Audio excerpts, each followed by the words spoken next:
Good evening, you night dwellers, shadow lovers, and fans of the frightful and bizarre. Welcome to Myra's Morgue of Midnight Madness, where the only thing dreader than the hour is the terror we bring. Tonight, we got a ghastly treat for you, one that sends you chills crawling down your spine, keep you on the edge of your seat. Yes, my little friends, we're about to crack open the dark, twisted world of Frankenstein. The tale of a man who dared to play God, stitching together the remains of the dead to create life, or something much worse. So dim the lights and lock your doors and brace yourself. Tonight, Myra's Morgue is open for business. And we're about to bring you an electric thrill ride through one of the most terrifying stories ever told. Stay close, my darlings. This is Myra's Morgue of Midnight Madness. And now, the story begins. We now present George Edwards in Frankenstein.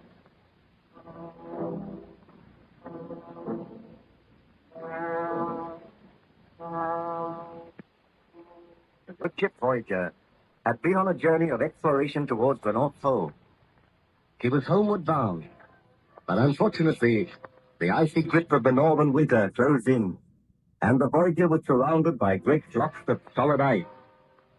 Her captain and crew were prepared for a weary wait before the thaw set in, and they could continue their journey home. Shortly after noon, Captain Walton and his third mate, Mr. Boyd, were standing on the deck of the Voyager. They looked out across the icy waste.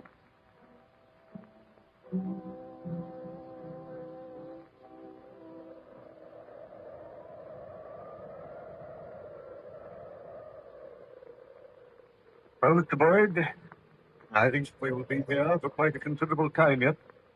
There's no sign of the thaw setting in. The trouble is to keep the crew occupied, Captain, and they're beginning to grumble a good deal already. Well, give them as much work as you can. After all, we were prepared for something like this. We have ample supplies of provision. I will take all responsibility for my men. I can promise you that they will all return safely to England. Clive, An alien voice. look there. Coming across the ice. A man. Have all the crew accounted for, Mr. Boyd? No, I'm not less careful, sir. I had to do that. Ahoy there! Mr. Boyd! The ship here.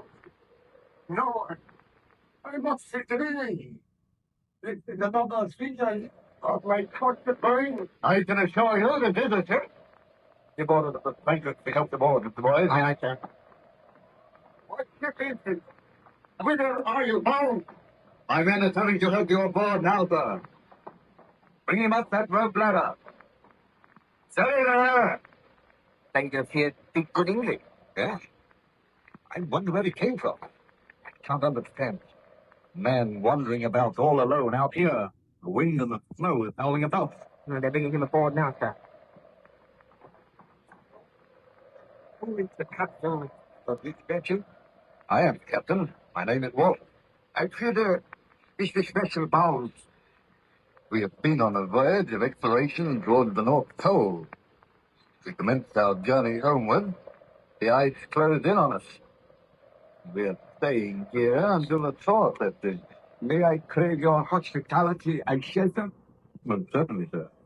May I ask your name? Victor Baron Frankenstein. I am ill and weak. All right, sir, I have him. I must express my sorrow for the trouble I am causing you, Captain. But I am seeking shelter. Then my quest must go on. I must always go on. I cannot die till I find that evil, that demon, which I unloose upon the world. You speak strange words, sir? Forgive, mister. If I can but crave your kindness, some food, and I will... Mr. Boyd, take Baron Frankenstein below to my cabin. See that he is made comfortable there. Give him food and drink. Let the ship's surgeon attend to him. You are getting him your cabin, sir? Why not? You have my orders. Have a hammock slung for me in the cabin. Aye, sir. Well,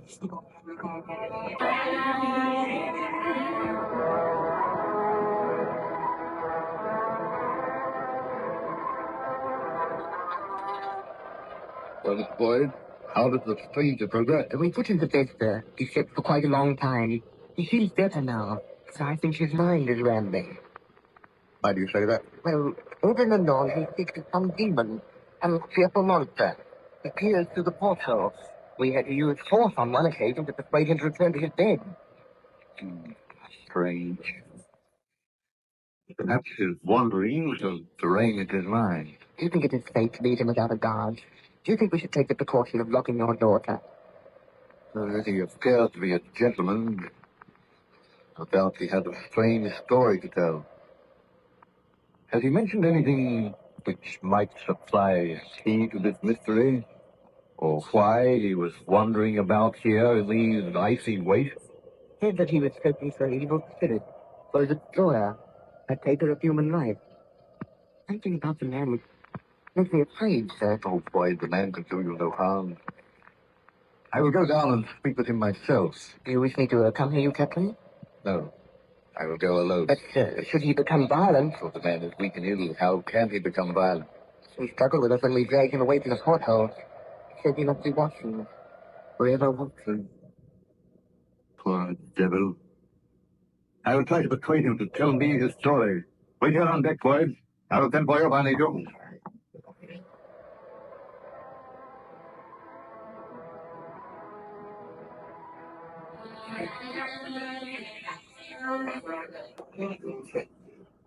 On my invitation, Baron Frankenstein, I came to inquire after your health. Why was I locked in this cabin? Why are you keeping me a prisoner? I am considering your own safety. Considering my own safety. I tell you, sir, my life means nothing to me. I wish to repair the great wrong which I have done. My friends, my family, they have all been murdered. And I am the murderer. You know not what you say. Look on me, Captain. You are looking on a man who unleashed the horror of this world. A man who is responsible for the murder of his beloved wife, his best friend, for the murder of little children. Are you a fugitive from justice? I am not a fugitive. I have been punished because I tried to usurp the rights of God. Now I seek to repair the wrong which I did. I do not understand you. Bid your sailors keep a close watch. Somewhere in these white wastes, somewhere near here, there is a monster, a creature who delights in taking human life. None of you is safe. Your wandering and your hardship have caused you to imagine these things. No, I swear it is the truth. Near this vessel, I saw a giant footprint in the snow. It must have been the footstep of the monster which I created. Would you like to tell me something of your story? Captain Burton, I do not know if you will believe my story when I tell it to you. Perhaps you may have proof. Perhaps someday you will look upon this monster. Oh, may heaven grant that you do not. If it will help you to tell me about it, Baron Frankenstein, I assure you I will make a ready listener. Be seated, Captain. I have told you that my name is Baron Victor Frankenstein. I was born in Geneva, and my family is one of the most distinguished in that republic. My father had filled several public situations with honor and reputation. He was respected by all who knew him for his integrity. So you can see, sir, that I grew up in the most ideal surroundings. When I was 17, my parents sent me to the University of Ingolstadt, and there I became interested in time. During my attendance at the university, my beloved mother died. I returned home for a brief while, and whilst at home I fell deeply in love with my cousin Elizabeth, and I determined to marry her as soon as my course at the university had been completed. I returned to Ingolstadt and continued with my studies. I read deeply, and gradually a most dreadful thought occurred to me. From my readings and my studies, I realized that it would be possible for man to create man. I became aware of the tremendous power of electricity. I was caught once in a terrific thunderstorm. I observed how the lightning had split an oak tree in half, and the knowledge came to me that just as electricity can destroy light, so can it create. And then and there, my horrible resolve was born. I vowed that I would not rest until I had created a man. Incredible, that. Oh, it may seem incredible to one who is not acquainted with science, but I studied and experimented, and when I retired from the university, I begged my father to build me a laboratory near our old home. He agreed to do this, and then I took into my confidence an old family servant called Julio. The man was crippled, but he had a keen and agile brain, and he was interested in my experiments. For months we worked. I intended to create a creature who would be both strong, good to look upon, and noble. Are you speaking the truth, Baron Frankenstein? I swear that I speak the truth. Did you succeed with this monstrous front? I swear a holy oath that I succeeded. I created a man. I usurped the right of God. Did I say I created a man? That is not the truth. I created a monster, a monster. Why, you might well shudder, Captain Walton. I will tell you the story of the creation of this monster. I will tell you why you found me wandering about the right way. How did you get here? I chartered a ship. I paid a crew. We were wrecked upon an iceberg and all perished save one person. I was the miserable person who lived on because I had to live. I cannot die until I have destroyed that which I have created. But if you created this monster in Geneva, what is it doing here out in the white waste of the north? Oh, I'm tired, my friend. The story is too dreadful and horrible. Look here again, my strength, so that I may complete my work. What I have created must be destroyed, my poor fellow. I assure you that we will give you every care and attention. Still, you do not believe me.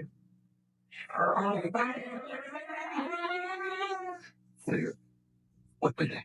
The monster, it is here. The wall is here. That was the most ghastly laugh I have ever heard. Open the door. Let me complete my work now. Did you hear that? And the car, oh, we can't open the door. Mr. Boy, it's a boy. Come back, find something a picture with you. The good ship Voyager was held fast in the northern ice pack. The captain and crew were astonished when a stranger came staggering across the ice and asked for shelter. This stranger was Baron Victor Frankenstein. He was placed in the captain's cabin, and then he commenced to tell his story. Shortly afterwards, however, a ghastly laugh was heard outside the cabin door. Frankenstein weakly attempted to get out of bed, but the captain pushed him back and called to the first officer to come to his aid. Baron Frankenstein had taken refuge on the ship Voyager, which was icebound somewhere near the North Pole. The Baron was weak and ill, and the captain and his officers did their best to restore him to health. Gradually, he told them his story, and he explained to the captain of the attempt he made to create a man.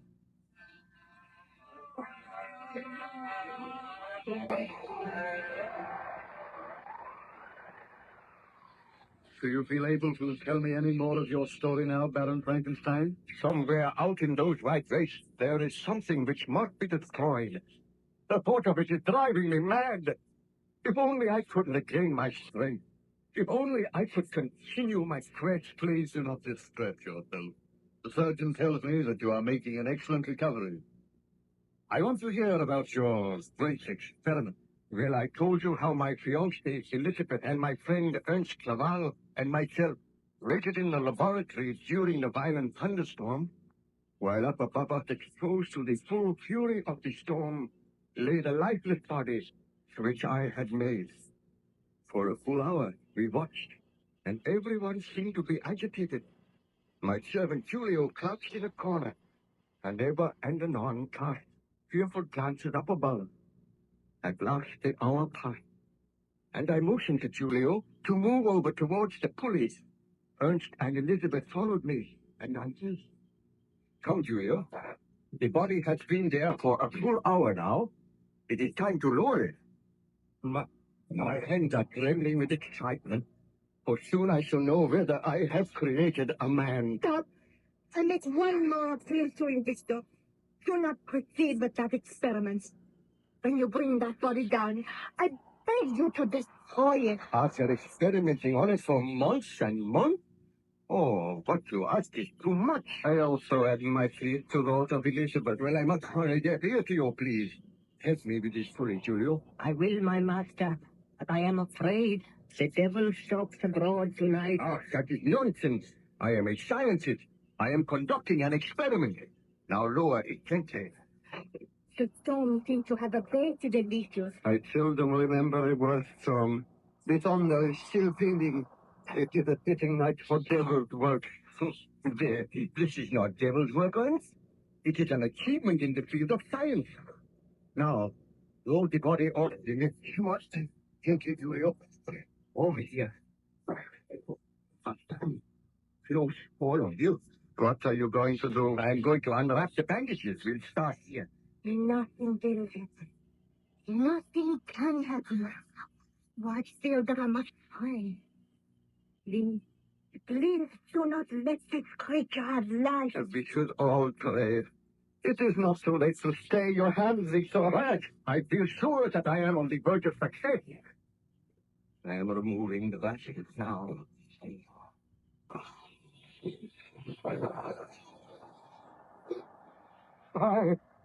Look! Storm is increasing again.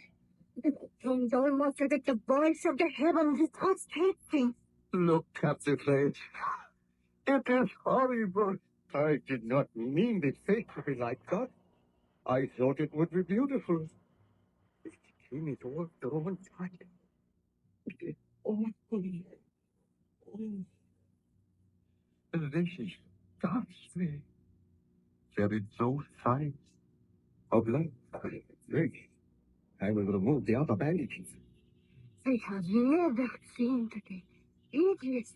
They still say no creature could have life. Elizabeth, listen. What ails you? Guys, it's I saw them float. The eyelids did move. No. We must be dreaming. The horrible creature is lost, Doctor. No. It has closed its eyes again. Julio, darken the room. The light is too strong. My master, let me take this hammer. Just let me destroy the creature. You heard my orders. Lower the light. I will obey. Look. It is waving one in the arm. It has life. My experiment has succeeded. I have created life. I am the greatest man the world has ever known. No other man has had such power. Victor, this is too horrible. Destroy it now. To destroy it now would be murder. Although this creature is terrible to look upon, it is a man. It has life. It has feelings just as you and I. Can it speak? Not yet. It must learn to speak. You need it to learn. Get off, please. Sorry. What are you going to do, Victor? I was prepared for the success of this experiment. So there is a room all in readiness for my creation. Unlock the door of that room, Julio. I am afraid. Let me destroy this creature. Come, Julio. You helped me to create this man. It is not a man. It is a monster. It is struggling into a sitting position. Have you unlocked the door of the room, Julio? I have, my master. Then help me. We will move the creature into its abode. We will lock it in there. It will be your charge until tomorrow, Julio. Remain here in the laboratory. Remain just outside the door. Do not enter the room yourself, and do not let anyone else enter. I will obey. Oh, this is my creation. A man which I made with my own hands. The creature seems to be able to focus its eyes now. It is looking straight at me. Oh, it looks awful. I shall train it myself. Come, take the other arm, Ernst. Let us fix it to walk across the room. No, I cannot touch it. There is much I would do for you, Victor, but I cannot touch that money. I feel that I am going mad. There is no need to be afraid. The creature is helpless. I can barely walk. You help me, Julio. Take the other arm. Oh, do not make me touch it. Do as I say. Look, I have taken one arm. Now, help it off.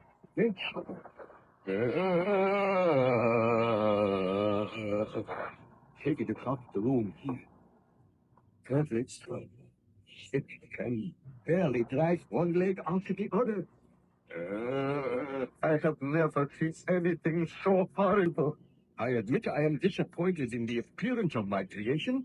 It seems that in gaining life, the skin has become stretched tight, and the features have coarsened. Still, the creature has life, and that is amazing. Now we will place it in his room. Help Julio. Now, help me. Help me. Get it out. Its head is not thick enough. Its creature seems to have become smaller and bigger. That is the extraordinary thing. Probably caused by the electricity. Leave it on the bed. Now come outside. Lock the door. You take the key and keep it, Julio. I am glad the door is locked. I feel safer now. I feel a strange and almost overpowering sense of triumph. In my wildest dream, I had not hoped for success. And I... No? He has fainted. No. I felt strangely weak. Tells me to get out of here. Let me go to my room. Baron Frankenstein, the story seems extraordinary. What became of the dreadful monster which you created? I felt weak and ill that night, and Elizabeth and Ernst helped me to my room. There I fell into a deep and troubled slumber. I awakened in the morning to find both Ernst and Elizabeth standing by the side of my bed. As soon as I saw them... Ernst? Elizabeth, what are you doing here? We were worried about you. Oh, I remember now. My great experiment was a success. I must go to the laboratory at once. Victor, I beg you to destroy that creature. Just as you gave it life, so you can take that life away. I know that you will never be happy while the creature lives, and I know that I can never be happy.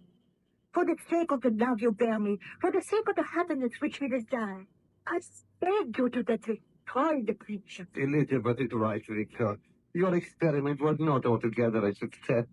You hoped to make something beautiful, and the result has been a hideous monster, a monster which you cannot unleash upon the world, or it will be forever upon your conscience. Perhaps you are right. I know we are right. Please, Victor, if you love me, you will do what I ask. Well, I will dress at once, and then I will go over to the laboratory and make arrangements to do away with the monster. You shall come with me. I will not go. I will go with you, Victor. Good.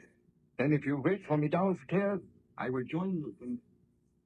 It seems that you regretted your somewhat rash experiment, Baron Frankenstein. I did, Captain Bolton.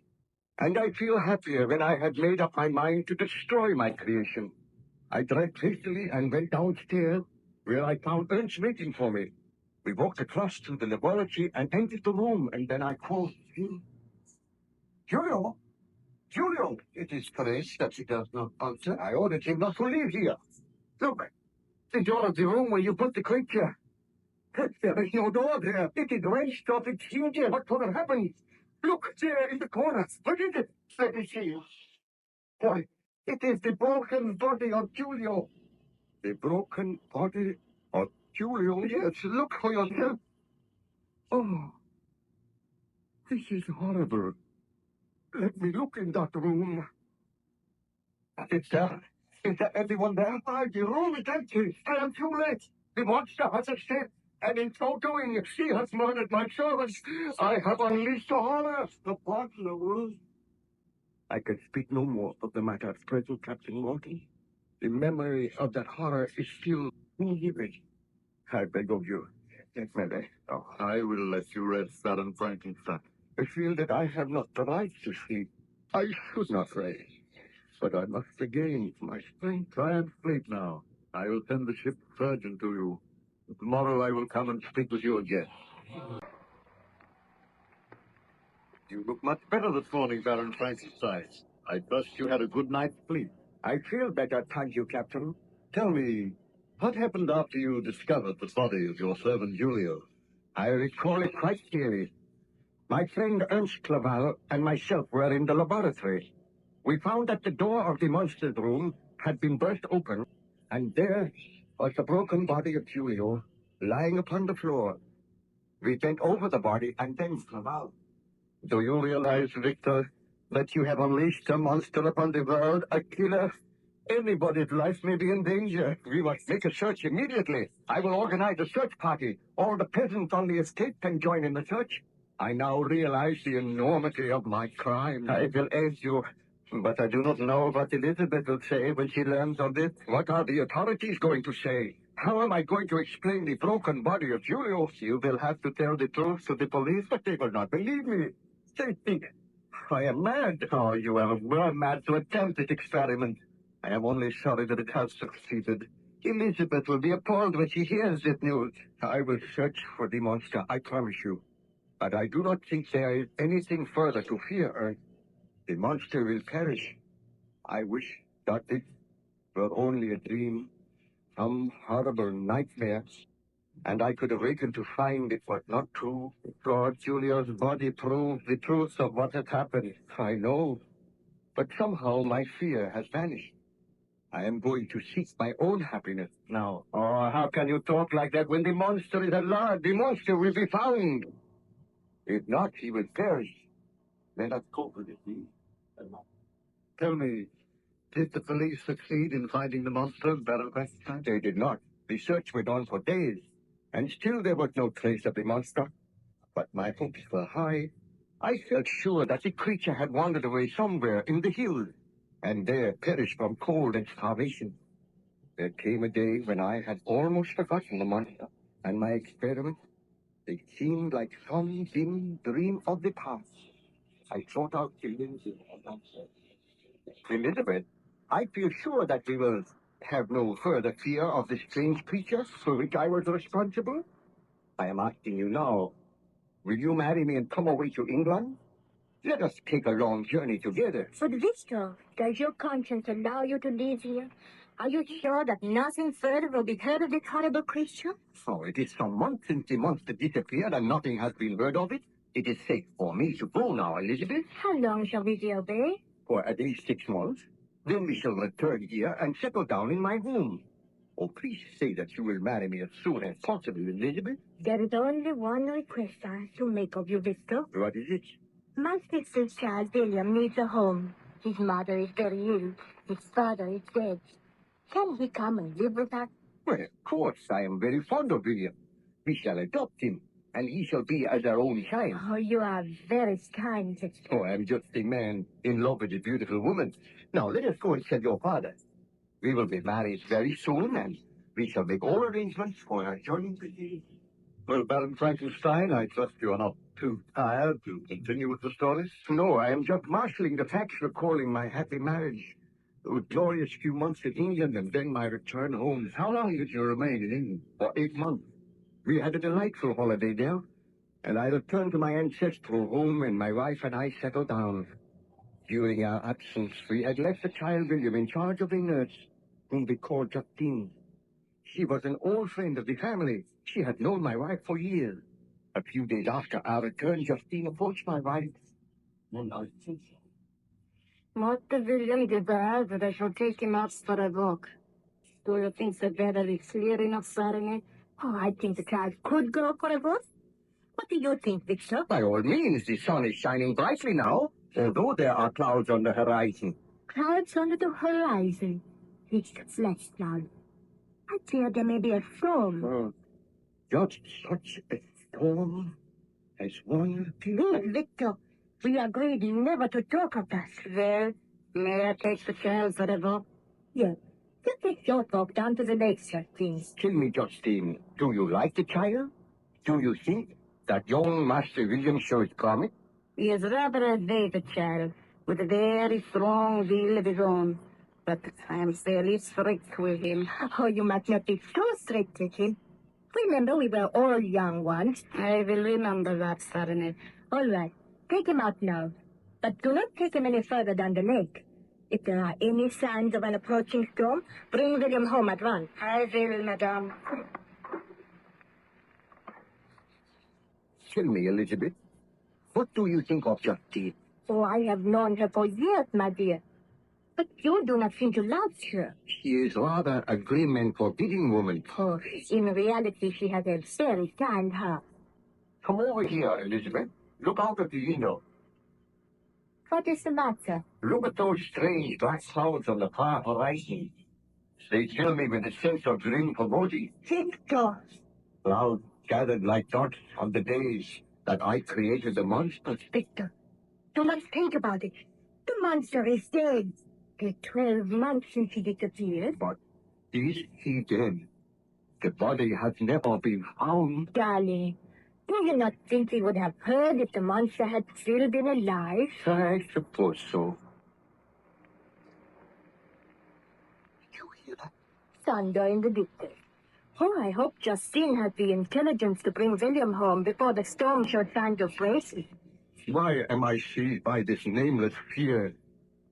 That thunder frightened me. Darling, do not think of the past. Let us talk of something else. We know that your friend Ernst is due tomorrow. But he stays with us for some weeks. I will be glad to see Ernst again, but in a way he will remind me of the horrors of the past. Oh, you must do your best to forget. You must try and forget that the monster ever existed. I must tell myself that.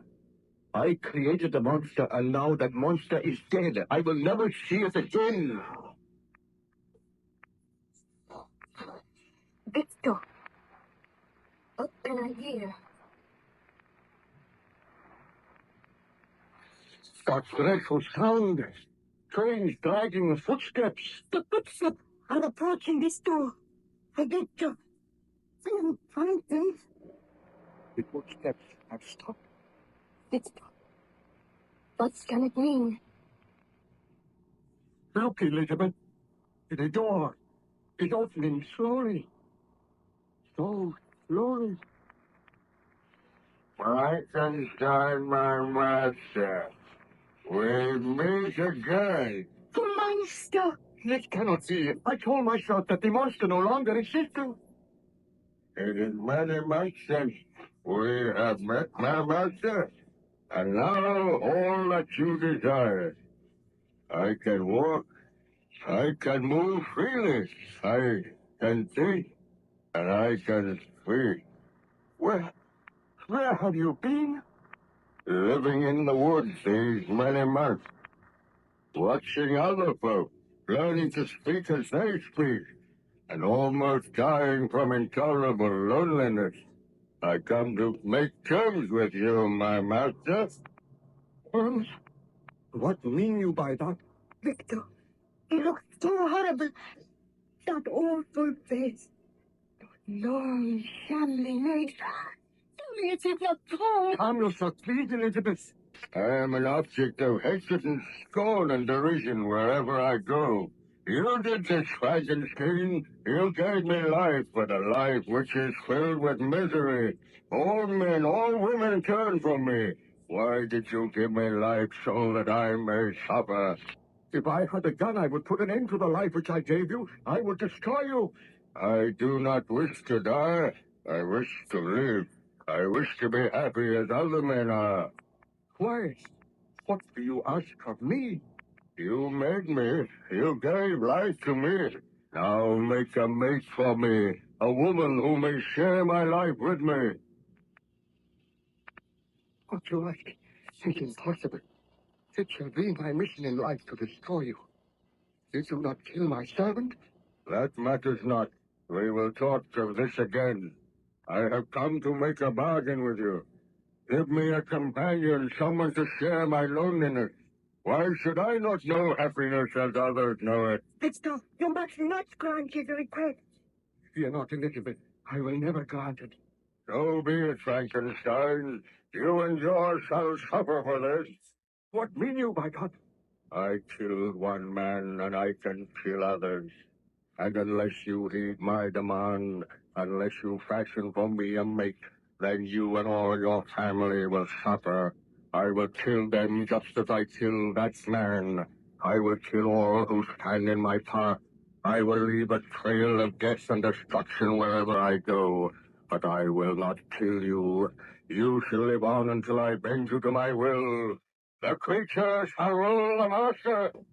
Oh, monster, I shall kill you now. That's the only manner. Victor, be careful. He is not dead. He laid his hands on me, and I hurled him away. Rise to your feet, Frankenstein. I am powerless to destroy the thing which I created. You are powerless. We shall meet again. You have refused my demand, but you shall hear from me. Farewell, Frankenstein. Victor, do not go after him. He will kill you. Elizabeth, what can I do? You heard his threat. Let us gather the villagers together, so that by uniting we may destroy him. One man cannot prevail against him, but many will succeed in killing him. You are right, Elizabeth.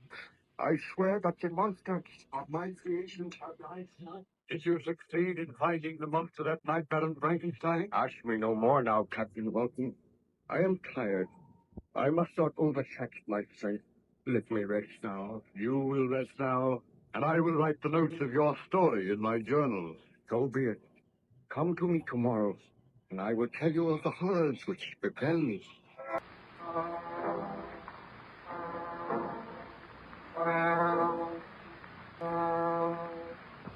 Baron Frankenstein is taking shelter in the good ship Voyager, where he is the guest of Captain Walton. While the Voyager was icebound, Frankenstein told the captain some of his tragic stories. He told of the creation of the monster, of its escape and return.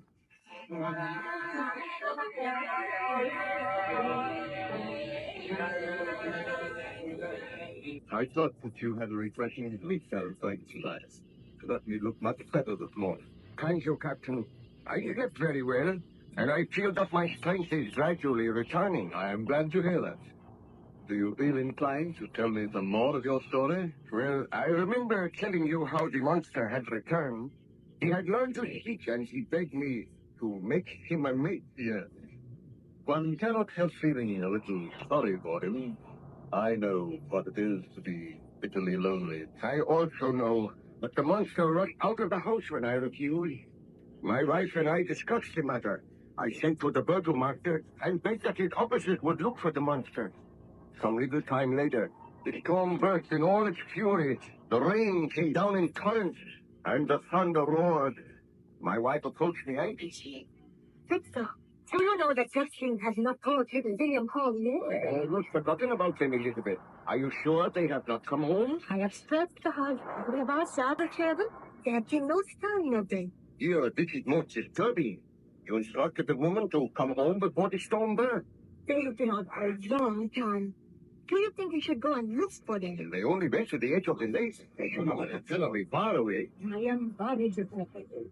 You know the monster is loose out there. Suppose that we were to attack William or Justin. Oh, there is no fear of that. Undoubtedly, Justin and William are taking shelter somewhere. I hope that you are right. What have you have returned? Where is William? How can I pray you? Victor, where is William? I took him to the lake, and I was playing with him there. He ran away from me. He went into the woods. Oh, it took a long time to find him, but I failed. I called his name time and time again, but there was no reply. So embarrassed. I became panic-stricken. I have been out in the rain searching for him. I fear that he may have fallen into the lake. Victor, you must go at once. Find the burgomaster and his men. Tell them to forget about the monster. They must find William. I will go now. Have open courage, Elizabeth. I am sure that I will find William somewhere. Madam, how can I ask your forgiveness? I swear that I meant no harm to some good side. You should have stayed with him, Justin. If any harm has come to you, I will never forgive myself. Well, go and change your clothes. You are both safe, and then come down here. We will wait patiently for Baron Frankenstein to return. Ah, Victor, you have not gone I yet. am taking some of the servants with me. I have left word. And here, Status Burgomaster and his men return. They are to look for William. Wait for me, Elizabeth. I will return as soon as I want. Well, Baron Frankenstein, did you succeed in finding the child? Well, for 2 hours I searched, taking my faithful servants with me. We wandered through the wood, calling the child's name, but there was no reply. At last, somewhat disappointed, I returned home to find my wife and Justine waiting for me as soon as I ate. Victor, is there any news? Did you see any sign of Virgin? Not a sign. She must have fallen into the lake, and it was my fault, Victor. I am distracted. What can have become of William? I do not know, my dear. Did the Burgomaster return? He has not seen that yet. The storm is abating. Yeah, it is passing. We will continue our search all through the night. I hear Mary's voice, eh? So the Burgomaster is returning. Bring him in here, Justine. As you come on, Baron Frankenstein. Why, it's name much good for this in a way. Victor, we should never have allowed Justine to take William out today. She should have taken better care of him. She should never have allowed him to stay out of her sight. They won't clean. Victor, I don't know. Burgomaster, what has happened? Who's doing? I am calling to tell you, Baron Frankenstein, that a tragedy has occurred. My men have found the body of the child William. William, you said? Yeah, the girl Justine saw his body when we were carrying it in. My men are holding her. Elizabeth, I do not know what to say to you. Burgomaster, tell us what had happened. I only know that we were searching for this monster among Baron Frankenstein's folk. During the course of our search, we looked through some rushes on the edge of the lake, and there we found the body of the boy William. Oh. He was lying face downward in shallow water, and he was dead. Then we found him. We should send for a doctor. Now we see. But a doctor could not have helped in this case, Baron Frankenstein. Do you think the boy slipped and fell into the water? I think that he was pushed into the water. And I think Justine was responsible for the crime. Oh, no, you must not say that. You have been awake, both of you. But it is common talk here that Justine dislikes the boy. She was always scolding him. And she told people that he was a typical child. And we think that in a fit of rage, he pushed him into the water. Oh, I do not think that is possible. Well, let us have this girl in here and freshen her now. But my wife is grief-stricken. She needs us to remain here. Let me go and look at the body of William. I will send Justine to you. Very well, my dear. But do not distress yourself. Please go to your room and rest. I feel that I should never be able to rest peacefully again. I will wait here with the Burgomaster. Tell them to bring Justine in here. There is not it. I know this is most distressing for you, Baron Frankenstein, but I have my duty to do. And if my suspicions are correct, then Justine will be arrested. Tell me this. Did you see any sign of the monster? Any huge footprint? No, we did not.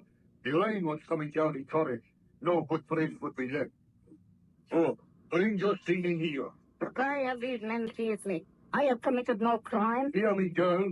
Is it not true that you were always scolding the child? He was a baby child, and as he was in my charge, I had to correct his fault. You are a woman of unbridled temper, and at times you have been known to strike the child. Why, this is news to me, Burgomaster. She has been seen to strike the child. That is not true. That is true. Will you admit that at times you have struck him? Yes, I have struck him, but merely because he deserved it. You had no right to do that. Hear me, Dulcie. Is it not true that in a fit of rage, you pushed the child into the lake? That is untrue. I swear I did not push him into the lake. He ran away from me.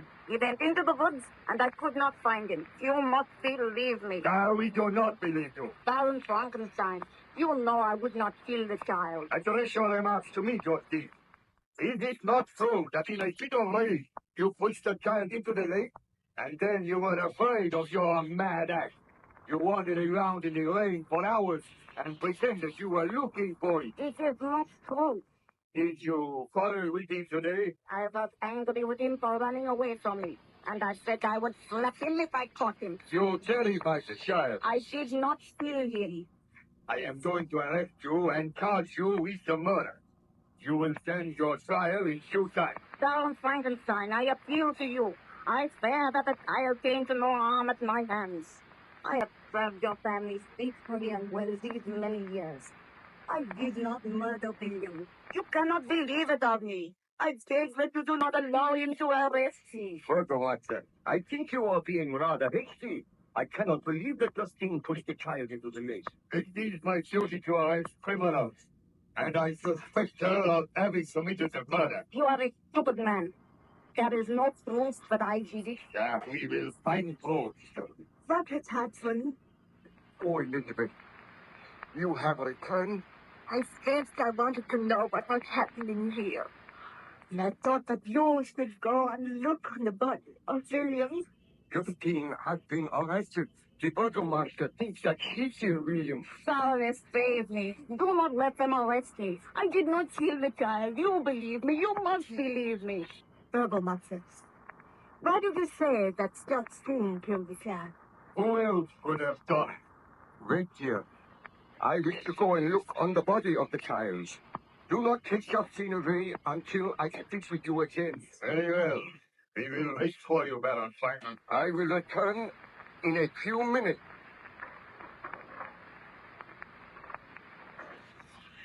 Now, Justine, it will be better for you if you tell the truth. If you confess, then there may be a chance of saving your life. But if you persist in your denial, and the court finds you guilty, then you will surely die. But I am not guilty. And I know the Baroness does not believe that I am guilty. Perhaps the Baronet is not aware that at times you struck the child. Is that good, Justine? I had to correct his faults. Never at any time did I strike him hard. Oh, you had no right to strike him. I go to my knees before you, Baroness. I swear I am innocent of this charge. Please help me. Enough of that, Justine. You shall receive a fair trial. But I am convinced that you are still The girl's not to be taken from the house. What ails you, Baron Frankenstein? Please did not murder the child. Huh? How do you know? Did you not observe the marks upon the child's coat? He was strangled. The marks were the same as those upon the throat of my poor servant Julio. I am in reality the murderer of that child. Someone? Baron Frankenstein, what tragedy you have faced. Well, even now, when I think of it, I feel that I loathe that devil. But I cannot die yet. Will you tell me the more of the story? Not now. Let me just rest for a while. Come to me later, and you shall hear further details of my tragic life.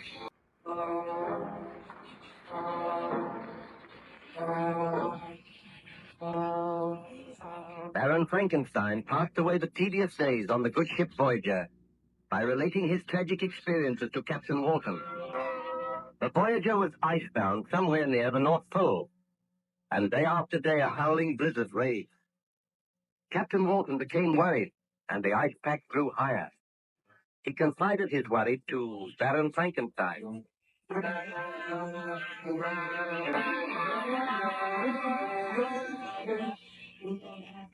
You look rather worried today, Captain Walton. Unfortunately, the weather shows no signs of abating, Baron Frankenstein.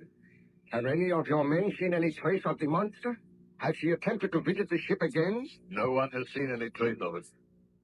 Let us hope it has perished out there in the blizzard. I hope so, but I very much doubt it. Do you feel inclined to tell me some more of your story? Well, I have told you how the child William was murdered, and on examining the body, I formed the conclusion that the murder had been committed by the monster. I dashed back into the room where my wife and the burgomaster were waiting with Justine, and I told them that I was in reality responsible for the murder of William. They looked at me in some amazement. Then my mind. Victor, what are you saying? It is true, Elizabeth. The monster killed William, and I created the monster. He has done this for revenge because I refused to grant his request. Do you not agree with me that Justine was guilty of the murder? I swear that I am not guilty. You can release Justine. She is innocent. Burgomaster. Did I not set you and your men to search for the monster? The monster which you say you created. I like these storyfellows, Frankenstein. Understand, Burgomaster, that people do not doubt my word. I say that Justine is not guilty of this murder. Take your men, go and search for this monster. Then you will find the murderer. Had you examined the body closely, you would have seen the marks on the throat. I am sorry if I have given you a best spell, Frankenstein. I was merely trying to do my duty. I appreciate that. Will you go now? Seek until you find this monster. Have no mercy. Shoot him on sight. We will do that. But of a truth, I have never seen the creature. Is it true that he is your creation? That you made him in the laboratories at the back of his house? It is true. Now go and do not question me further. Find him and kill him. All you may. There is much work to be done tonight. We will take our leave on Frankenstein. Baron Frankenstein, I go to my knees and thank you for saving my life. I thank you for making them release me. All right, Justine. Now go. Yes, I wish to speak to the Baron, and I do not wish to be disturbed. I will go, and believe me, I will sincerely mourn the child. What have you to say to me, Elizabeth? You are a murderer, Victor. You were right when you said you were responsible for William's death. It was through your own obstinacy, your headstrong stubbornness, that the monster was brought into being. And I pleaded with you. We begged you not to proceed with this experiment. But you turned a deaf ear to our plea. And as a result, Julio and William have been murdered.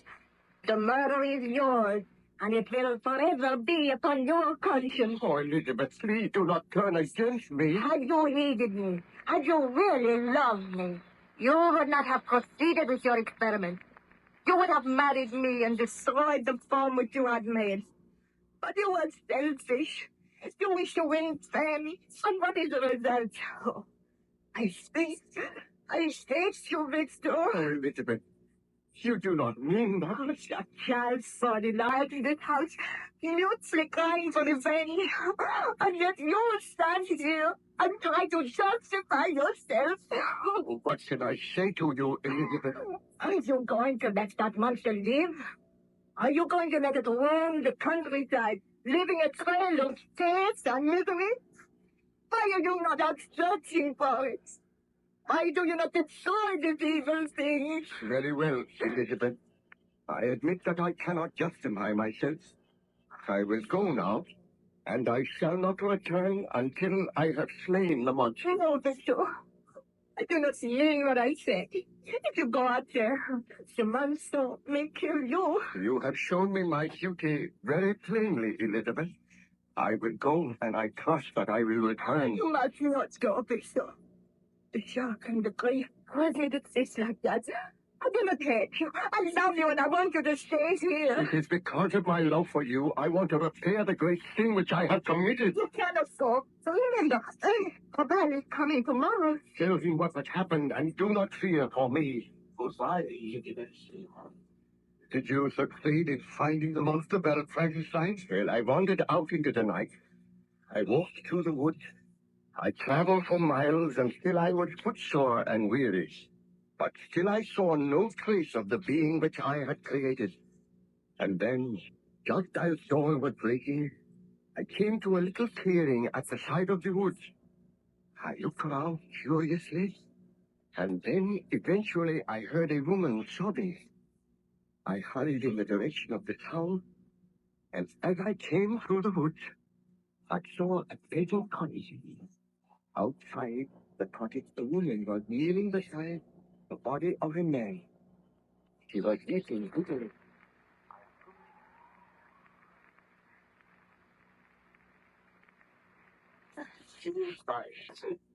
What is the matter? Can I do anything to help you? Who are you? Where have you come from? My name is Baron Frankenstein. What is the matter with this man? Oh, he is dead. He has been murdered. Let me see. Oh, it's a mark on the throat. This man was my husband.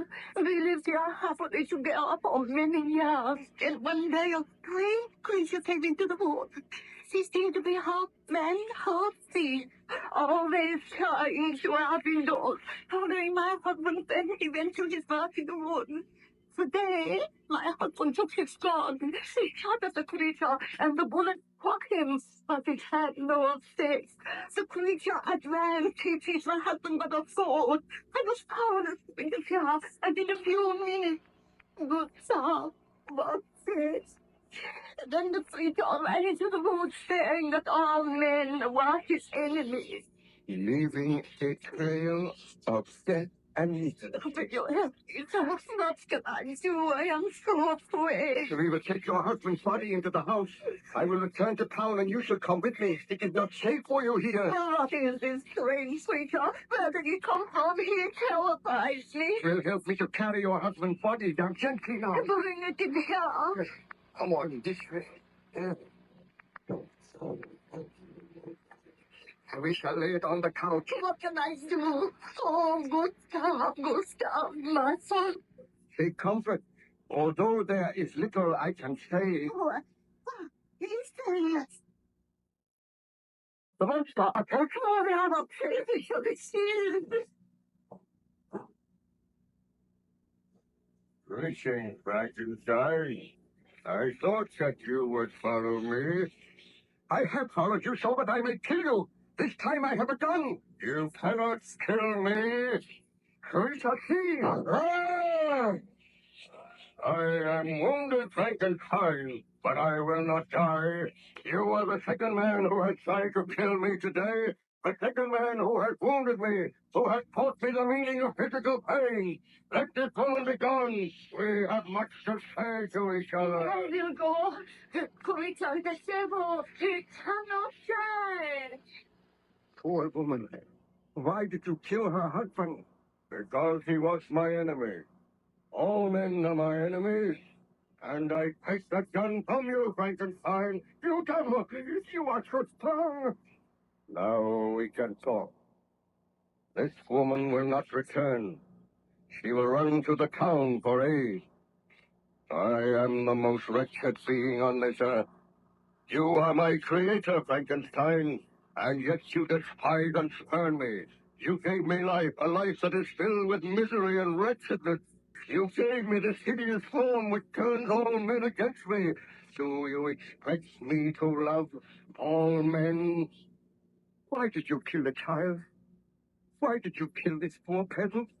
Because he strove to kill me. Have I not the right to defend myself? Why do men strive to kill me? Why do they shudder when I appear? Is that not your fault, Frankenstein? Have I not suffered enough? Do you not think I have been punished? Everywhere I go, I seek bliss and happiness. But I am excluded because I am a hideous monster. Misery made me a fiend, but it is in your power to make me happy. Then there will be no further death, no further misery. When first you brought me to life, I was a poor, helpless, miserable wretch. I knew and could distinguish nothing, but I could feel pain, and I spent my days in weeping and misery. I will remember one day, when I was oppressed with the cold, I was wandering in the woods. I found a fire which had been left by some beggars. I was overcome with delight at the warmth I experienced. I thrust my hand into the embers. I quickly drew it out again with a cry of pain. Thus did I learn the meaning of physical pain. But I have had greater suffering than that, Frankenstein. Wandering in loneliness. And yet you could give me happiness. I watched this couple whom you call peasants. They were happy. They loved each other. A love which I could never know. I wished to be friendly with them, but they fled from me, viewed me with hatred and loathing. The man strove to kill me.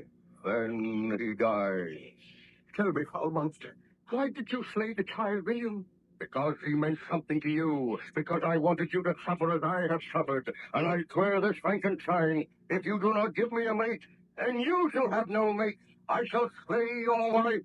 You dare to threaten to kill my wife? I swear that unless you start work very soon, unless you commence to create another creature, then your wife shall die. What happened, Baron Frankenstein? Did you agree to the conditions imposed by the monster? Oh, I can tell you no more today, Captain Walton.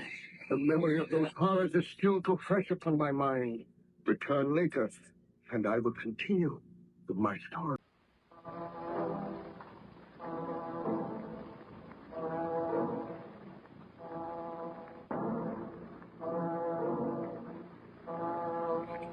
Baron Frankenstein related his experiences to Captain Walton, the master of the Voyager, the vessel which was found on a journey in polar exploration. While the Voyager was icebound, Captain Walton spent much time with Baron Frankenstein, who was gradually recovering his health.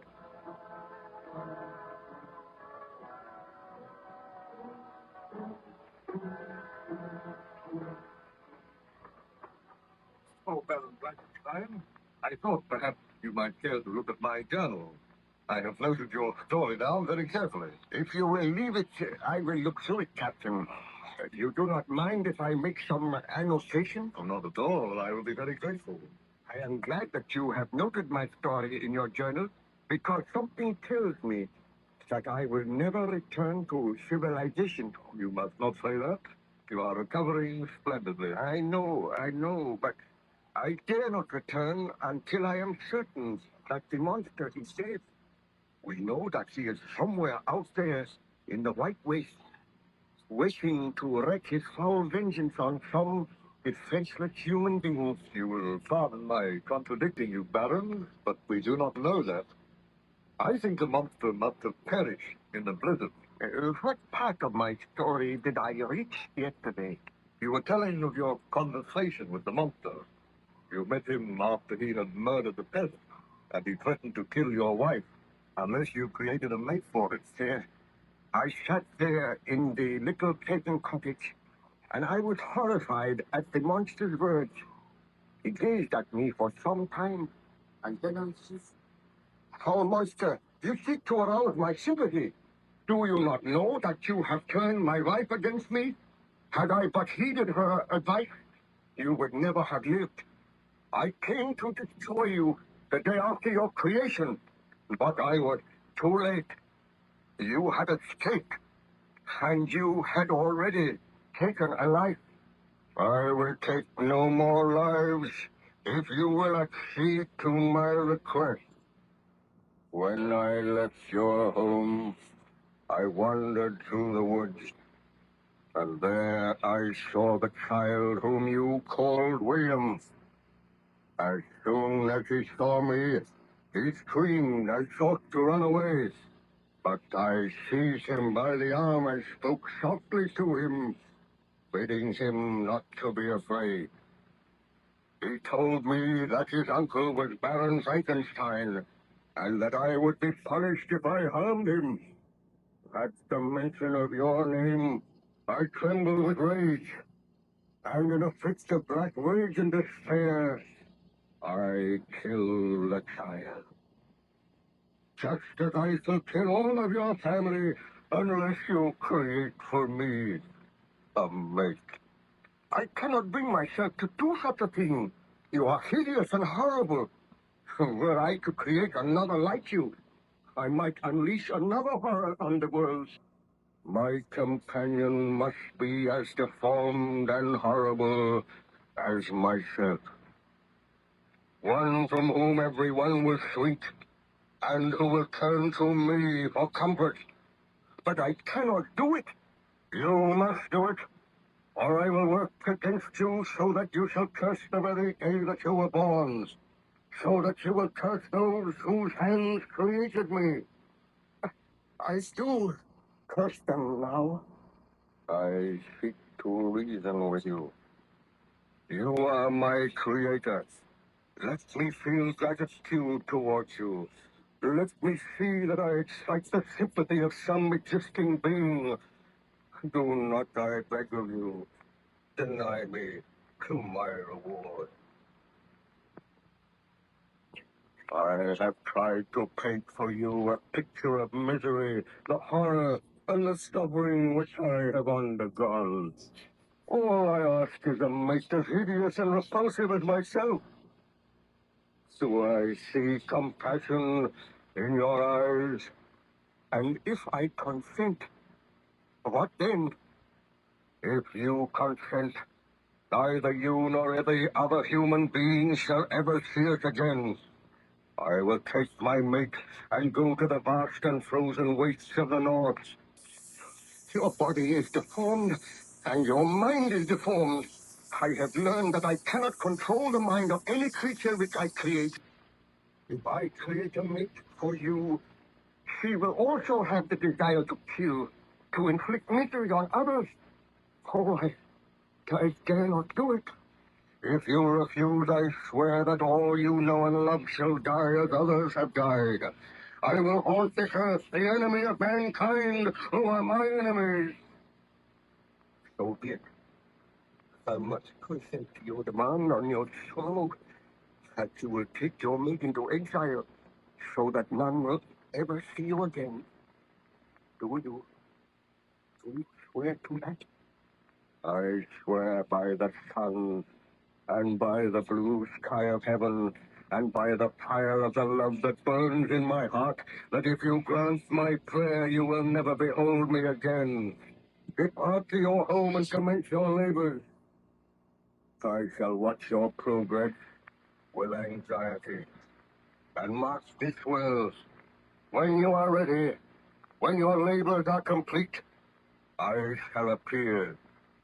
Unless you fail me, you know the penalty. Farewell, Frankenstein.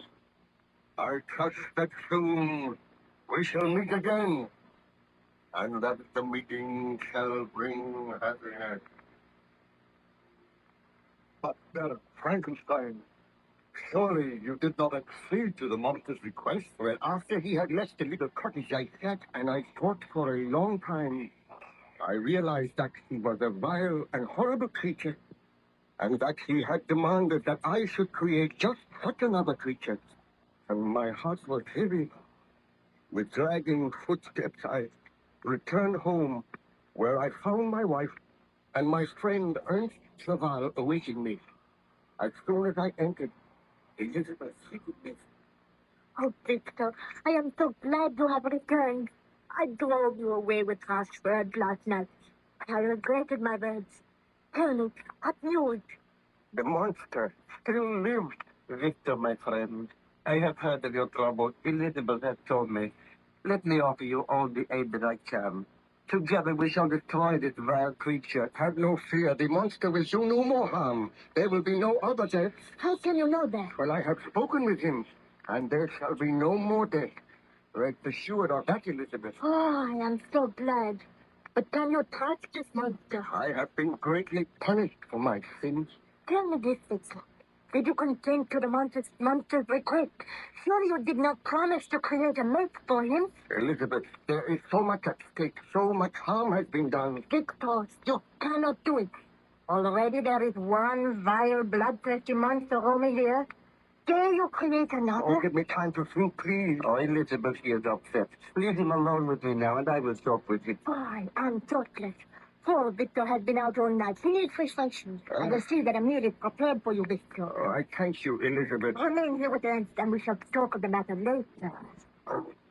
Victor, my poor friend, my heart is heavy for you. What can I do to help you? Oh, help me, Ernst. I must grant the monster's demand. I tried to kill him. My shot wounded him, but he did not die. And before I could fire again, he took the gun from me. Did you promise to create a mate for him? I did, but my work shall not be done here. I will travel to some lonely island, and there I will have to study again for many months. And there I would create a mate for the monster, which I created. You must not do it, Victor. I must do it. Oh, having created one such hideous monstrosity is a sin for which you have paid heavily. Do not create another. If I do not, your life is in danger. Elizabeth's life is in danger. I must do as the monster says. So be it. I shall accompany you, and I will help you with your work. Oh, you are kind, my friend. A friend of mine has a cottage on a little island in the Orkneys. I know that you will lend us this cottage, and you will be able to conduct your work there. But I am against it, Victor. I do not think you should do it. I must do it.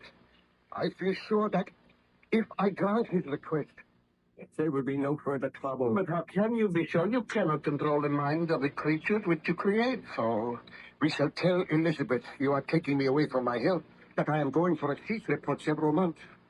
Then I will be able to return here to find happiness when my work is done. It seems the only way. The servants are preparing a meal for you, Victor. Oh, thank you, Elizabeth. I have just been talking matters over with Ernst, and he thinks that I should go away with him for a tea trip. My health has been undermined by all this dreadful worry. And you are going away without me? No, but you will be safe here. I know that the monster will not harm you. I feel that I must go away without you this time, Elizabeth. Where are you going? We have not decided yet. But will you not trust him to my care, Elizabeth? I will, but I want to ask you one question, Victor. Do you intend to grant the monster's demand? My dear, I am going away from here so that I will not grant the monster's demand. My laboratory and all my instruments are here. I am leaving them. I am striving to forget about the monster. You need have no fears. I know that the monsters will do no further harm. What did you say to him? Well, I do not like to think of it, but I spoke with him, and he swears that he will not commit another murder. Is he not to be punished for the murders he has already committed? Oh, there is nothing we can do at present, my dear. If the burgomaster's men find the monster, they will kill him. Believe me, Elizabeth, Victor is asking for the best. Be content to leave him in my charge. I must be content. Sir, you have nothing to fear, Elizabeth. Now wait here until I return. I will recover my health. I will forget the miseries of the past.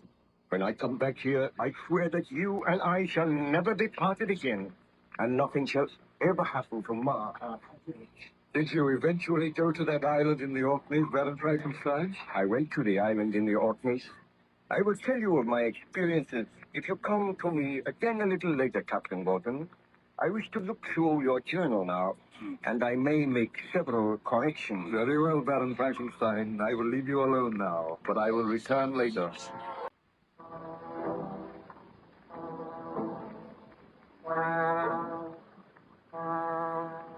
During his enforced stay on the good ship Voyager, Baron Frankenstein related his experiences to Captain Walton, who noted them in his journal. And it is owing to that journal that we are able to retell the strange experiences of Baron Victor Frankenstein. Each morning, Captain Walton used to visit Baron Frankenstein's cabin.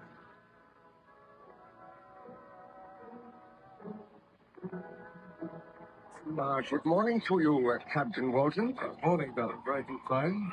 Did you look over the notes which I have made in my journal? I did. They form a very graphic and remarkable story. It is extraordinary to think I am reading my own story, and that story is not yet ended. Somewhere outside, the foul monster of my creation still wanders at large, waiting to wreak his evil vengeance on all who stand in his path. Did you create a mate for that monster? You may remember you were telling me that you and your friend Ernst Clerval had arranged to journey to a lonely island in the Orkneys, there to attempt to create a female monster. That is true, and I lied to my wife. I told her that I was going to take a short trip for my health. Eventually, I reached the island in the Orkneys, and there Ernst Clerval and I took up our residence in a large, comfortable cottage. I used one big room at the back to conduct my experiment. I studied night and day. I worked for months, and at last I molded a form which I hoped would someday have life, and would be the mate of the monster which I had created. One night, I sat working over this form, while Ernst sat by my side. He watched me at work again. Victor, I do not know whether you are doing the right things. I do not feel that you should create another monster. I have doubts myself, my friend. As my work nears completion, I am afraid. I think that I will unleash another killer, another frightful monster to bring havoc and misery into the lives of many people, and yet I must go on. You do not know that the original monster you created still lives. He may have died by now. And if you continue with this work, you may have to destroy it. Sometimes I feel that the monster which I created will destroy me. Oh, you should not think of those things. Have you heard from Elizabeth lately? I received a letter from her yesterday. She begged me to return home and wonders why I am delaying so long. She must never know what I am doing. She will never forgive me. She will never learn.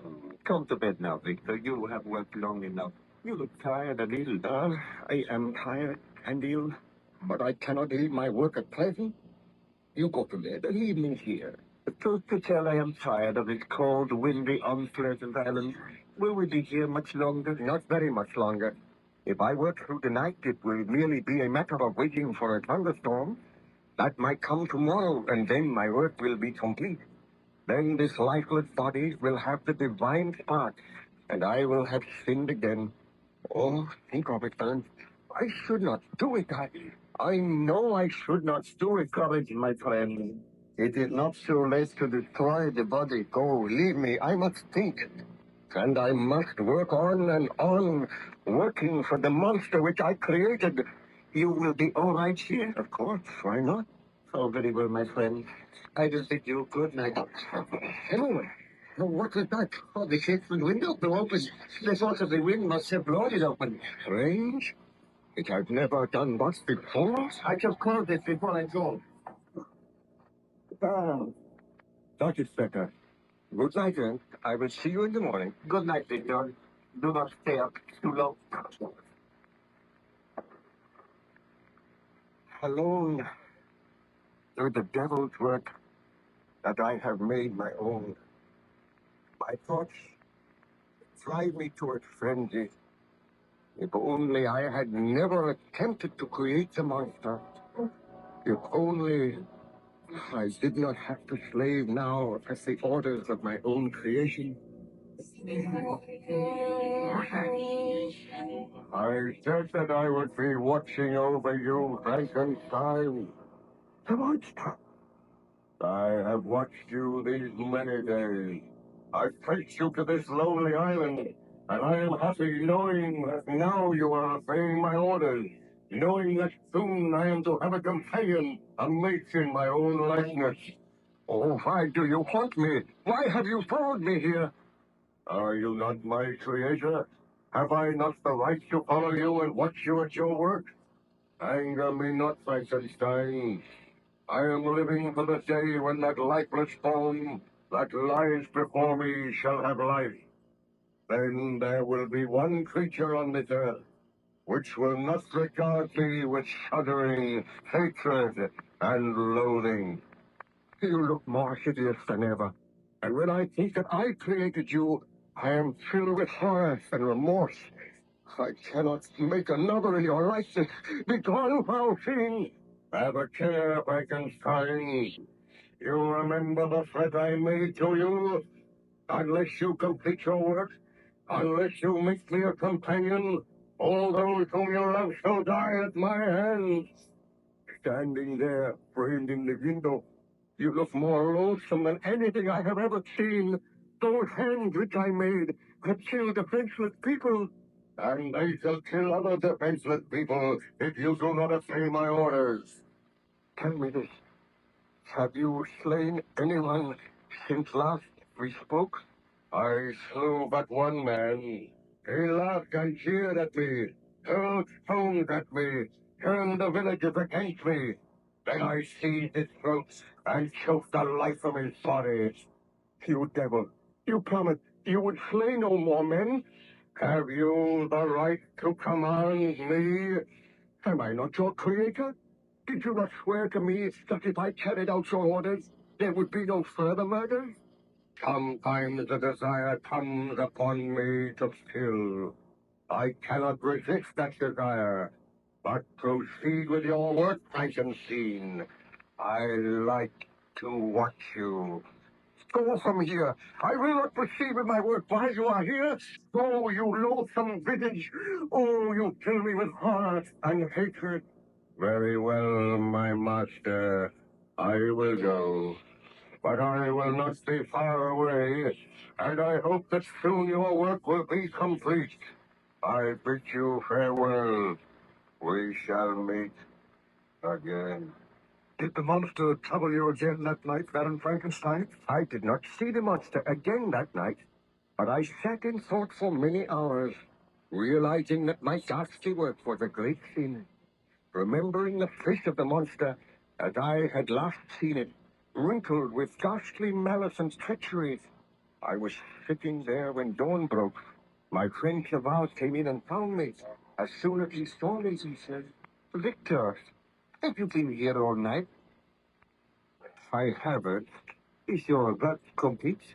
"It is not complete, but I received a visit from the monster last night, and I know now that I cannot complete this work. I dare not make another fiend. I have not the right to do it." "What did the monster say? Did he threaten you?" "Yes. Do you not understand, Aunt? If I create this female, there is no knowing that she will accept the monster as her mate. She might turn with disgust from him when she sees him amongst other men. She will also know and realize that he is hideous and deformed, and she may have the same murderous purposes. I dare not do it. I must not do it." "My poor friend, how can I advise you?" "Give me that iron bar." "I feel that madness is upon me. I swear that I shall never complete this work. Give me that iron bar and stick it in. What will you do with it?" "You will see. I will destroy all traces of my work. Look, I smashed this lifeless form to atoms, and never will I resume these labors. As I smash this form, so do I defy the monster. I will find him. I will no longer fear his threats. I will destroy him just as I am destroying this work of mine. Look on me, Ernst. Victor, you are close to madness. For madness. See now what I have done. The monster shall never have a mate. Perhaps you are wise. I know that I am wise, but I know that my first creation still lives, and when he learns of this, he will vow hatred and revenge. The monster. So he approaches the window now. I still have the iron bar. I shall destroy him as I destroyed the form that was to be his mate. Oh, the loathsome creature stands outside the window. Look at him. Yes, look on me, Frankenstein. Look on your creation, then look on the world you have destroyed. And I am glad that I destroyed it. Do you dare to break your promise? I left Switzerland after you. I crept along the shores of the Rhine. I have worked many months in the heats of England and among the deserts of Scotland. I have endured unutterable fatigue, cold, and hunger, and now you dare to destroy my hopes. Your threats cannot move me. They confirm in me the determination not to create a companion for you. Do you think that I, in cold blood, would set loose upon the earth another monster who delights in death and wretchedness? I will kill you, Dr. Victor. I do not fear him. I seize the iron bar from his brow. Stand back, Frankenstein. You think you are to be happy while I grovel in the intensity of my wretchedness? I go now, Frankenstein. But we will meet again on the day that you are reunited with your wife. Remember that, Frankenstein. On the day that you are reunited with your wife, you and I will come face to face again. Will you not help me to kill him? I beat me, I helpless. He stands outside the window. He wrenched that iron bar from your grasp and bent it as if it were a stick of willow. He has gone now. You fear his threats. I am afraid. And you may well be afraid, Frankenstein. You have had your chance, and you let it slip by. Hear me, my creator. I am now your monster. Keep the dotted rope. Did the dreadful monster carry out his threat, Baron Frankenstein? Ask me no more today, Captain. I recall that I almost swooned after the monster had left me, and I feel now that the monster is not far away. He is close to the ship. I seem to sense it present. I shall place armed men on guard outside your cabin. Do not fear, Baron Frankenstein. If my men set eyes on the monster, they will kill him. I go to give those orders now.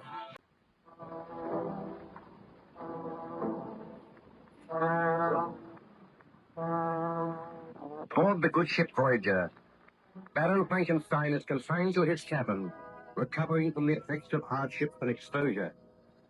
During his convalescence, he tells the story of his tragic experiences to Captain Walton, the master of the vessel.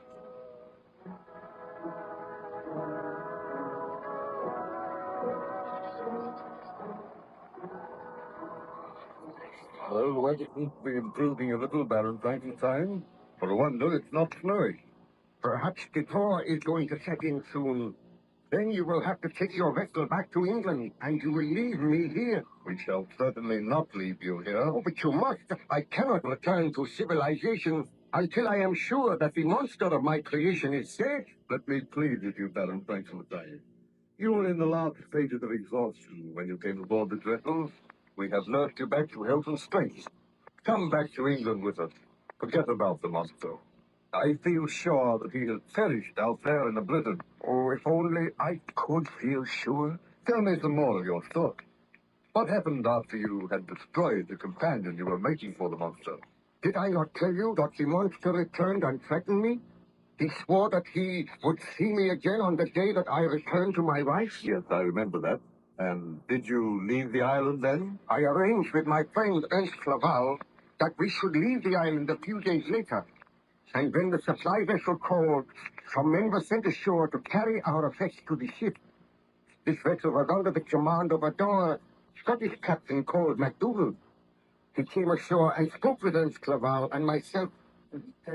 We can put you ashore at Southampton. That is as far as we're going this trip. Oh, that will do nicely. Are you agreeable to that, Clerval? Oh, we must be agreeable. No other boat will call in for a month. Well, we must go on this one. Tell me, Captain MacDougall, is your vessel watched closely? What do you mean by that, Baron Frankenstein? Has anyone else tried to get aboard the vessel? But certainly not.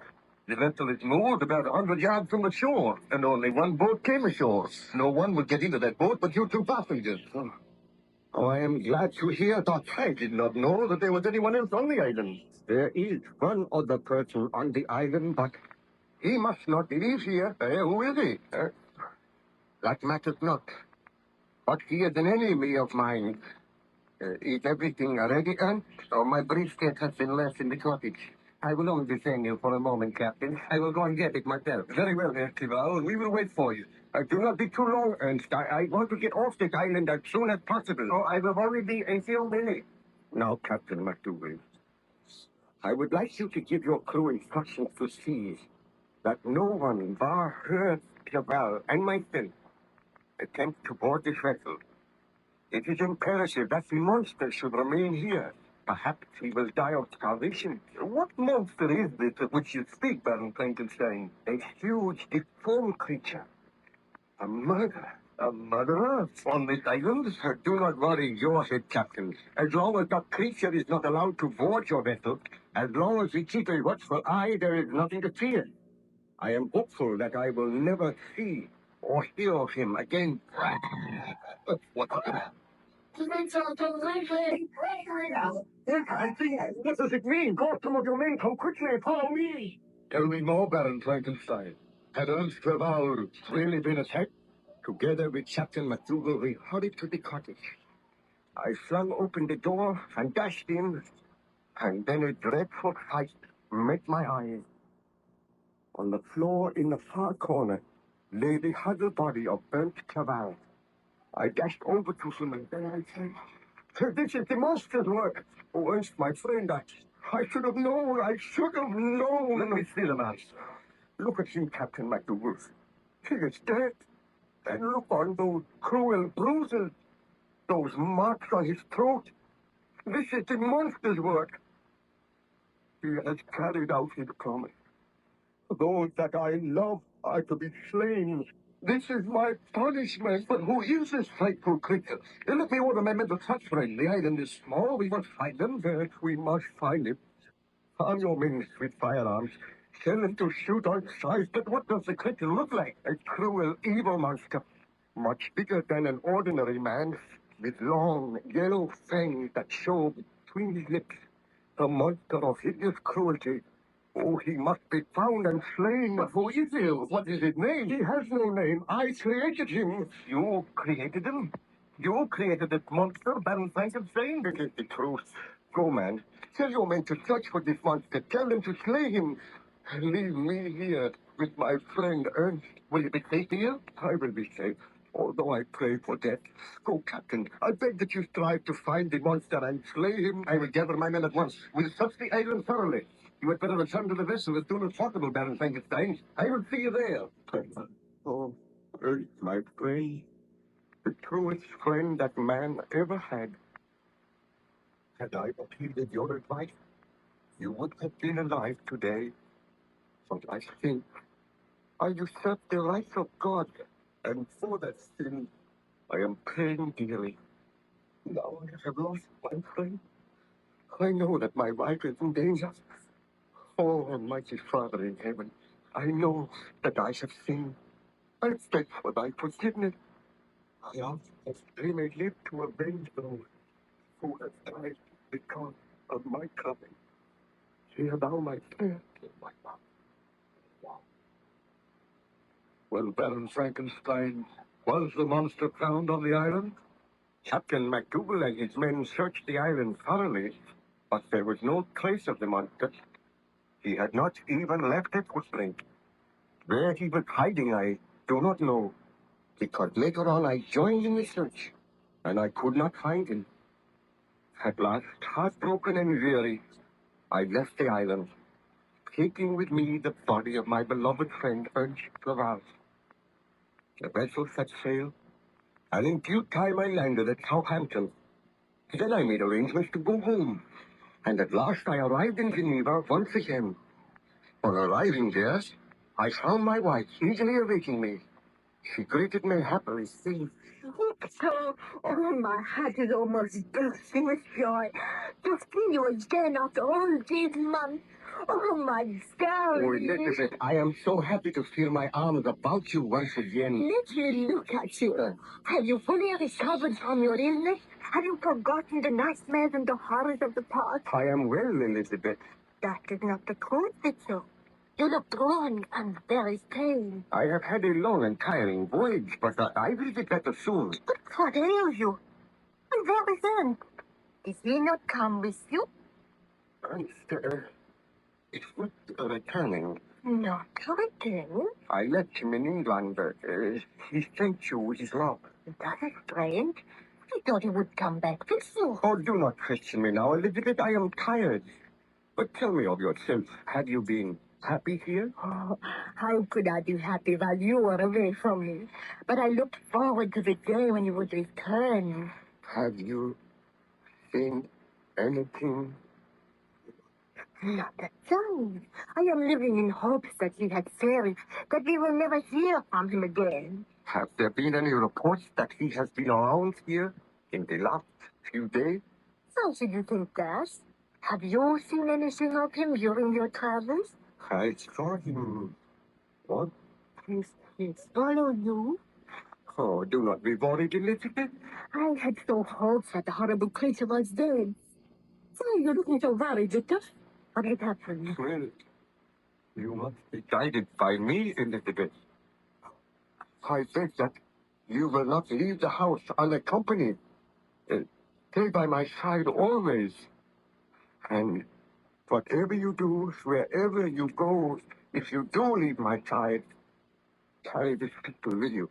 A pistol? Victor, what is it that you fear? So what is it that I fear? Don't you know?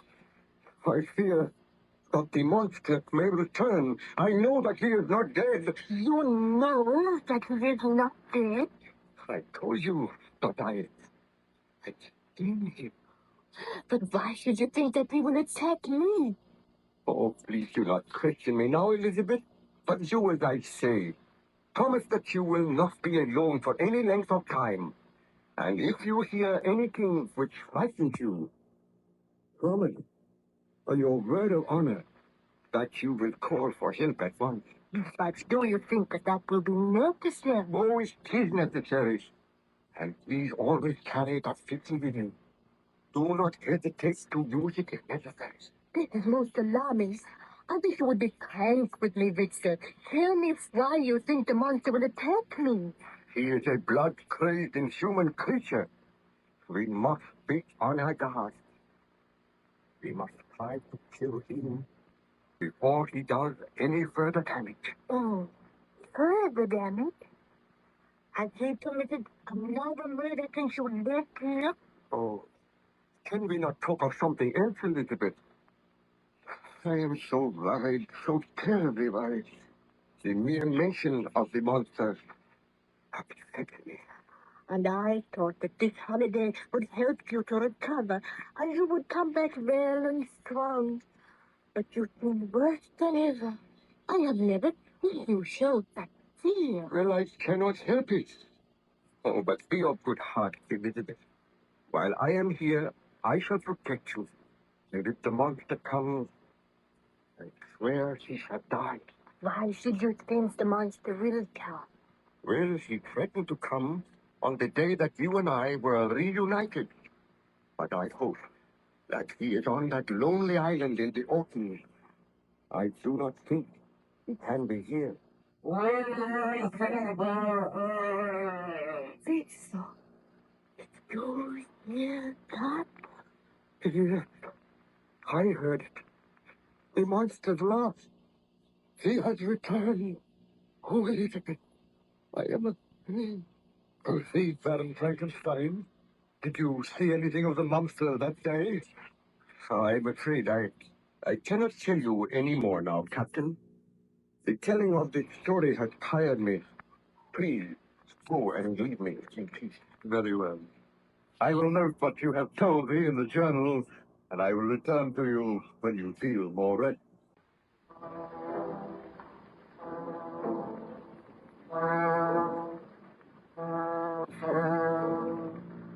Baron Frankenstein was gradually recovering his health under the care of the captain and the surgeon of the ship Voyager, which was icebound in northern waters.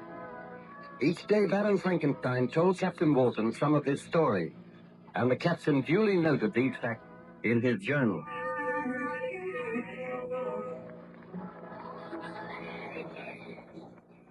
Perhaps you would care to have another look through my journal, Baron Frankenstein. You may desire to make some further corrections. If you will leave your journal here, I will go through it, Captain Walton. On looking through the porthole, I noticed that the weather is improving. Yes, it is noticeably warmer, too. I think the thaw will set in at any day. Then at last we can proceed on our journey to England. I trust you will be accompanying us, Baron. I doubt it. Strange that neither you nor your crew have seen any sign of the monster. Let us trust that the monster no longer lives. I must make sure before I return. I think that very soon I will be able to go up on deck. I am feeling so much better. The sergeant says that within a few days you may be able to go up on deck. Now, would you care to tell me some more of your story? Or let me see that journal. I was telling you how I returned home to my wife. I was afraid to tell her of the death of Ernst Clerval, and I was terrified that the monster would keep his promise and appear on the day that I was reunited with Elizabeth. While we were talking, we suddenly heard a ghastly laugh, and I knew that the monster had kept his promise. Elizabeth clung to me in terror, and I said, "Now, Elizabeth, you understand why I must guard you carefully. The monster has returned, and he has designed on your life." But I thought that he had promised never to take another human life. He did not keep his promise, nor did I keep mine. Oh, he is outside the door, Victor. What can we do? I will lock the door. We are safe in here. I am terrified. I have kept my promise, Frankenstein. You broke yours to me. It seems that my creator can make a promise and break it. But I do not break promises. Have you sincerely mourned the death of your friend Ernst Clerval? Clerval? Is he dead? I will explain later, Elizabeth. I am going now, Frankenstein. But I will not be very far away. Not very far away. Victor, what can we do? I will arrange for a bodyguard to come to the house. We will make plans to slay that foul monster. Tell me about Ernst Clerval. Well, I was trying to keep the news from you. Ernst has been killed, murdered by the monster. Oh, Elizabeth, are we to spend the rest of our days in fear and terror? Am I never to cease to suffer because of the crime which I committed? I will carry this pistol, Victor, and we will take every precaution to try and protect ourselves. Oh, the monster will not kill me. He desires me to live on and suffer. Oh, but I am afraid for you. Tomorrow, you shall leave here.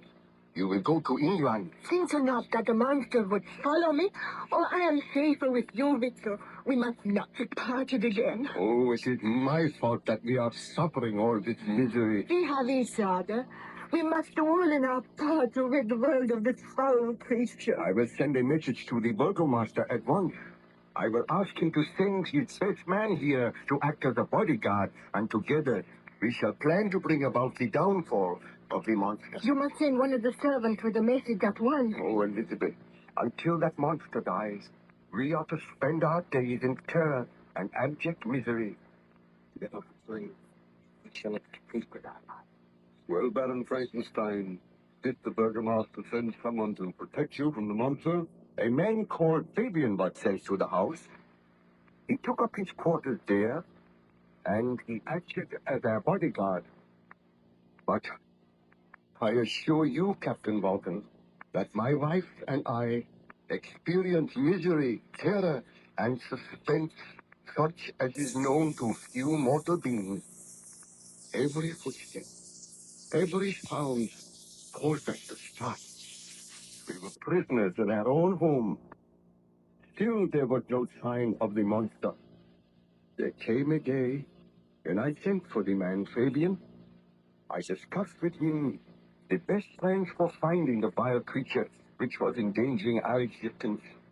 When Fabian came into the room, I said, "Oh, be seated, Fabian, Santo. Tell me, where is the Baroness?" She has gone to her room to rest. I saw that her door was locked, Baron Frankenstein. Do you think we need an extra bodyguard in the house? Well, it might be advisable to have another man here. Fortunately, we are all armed. The Baroness never goes anywhere without her pistol. And you and I carry 2 pistols. Do you think the monster is somewhere in the grounds? I have had the ground searched each day, and still there is no sign of the monster. I do not know where he can be. Let us send a message to the burgomaster and ask him to send another man here. We will do that at once. I feel that we will receive a visit from the monster at any time. And if there is an extra man here, we will have more chance of overpowering and killing the creature. I will give you that. Why? This is strange. What ails you, Baron Frankenstein? Why, the door will not open. Let me see. Why? It is locked from the outside. Was the key on the outside of the door? It must have been, but I did not place it there.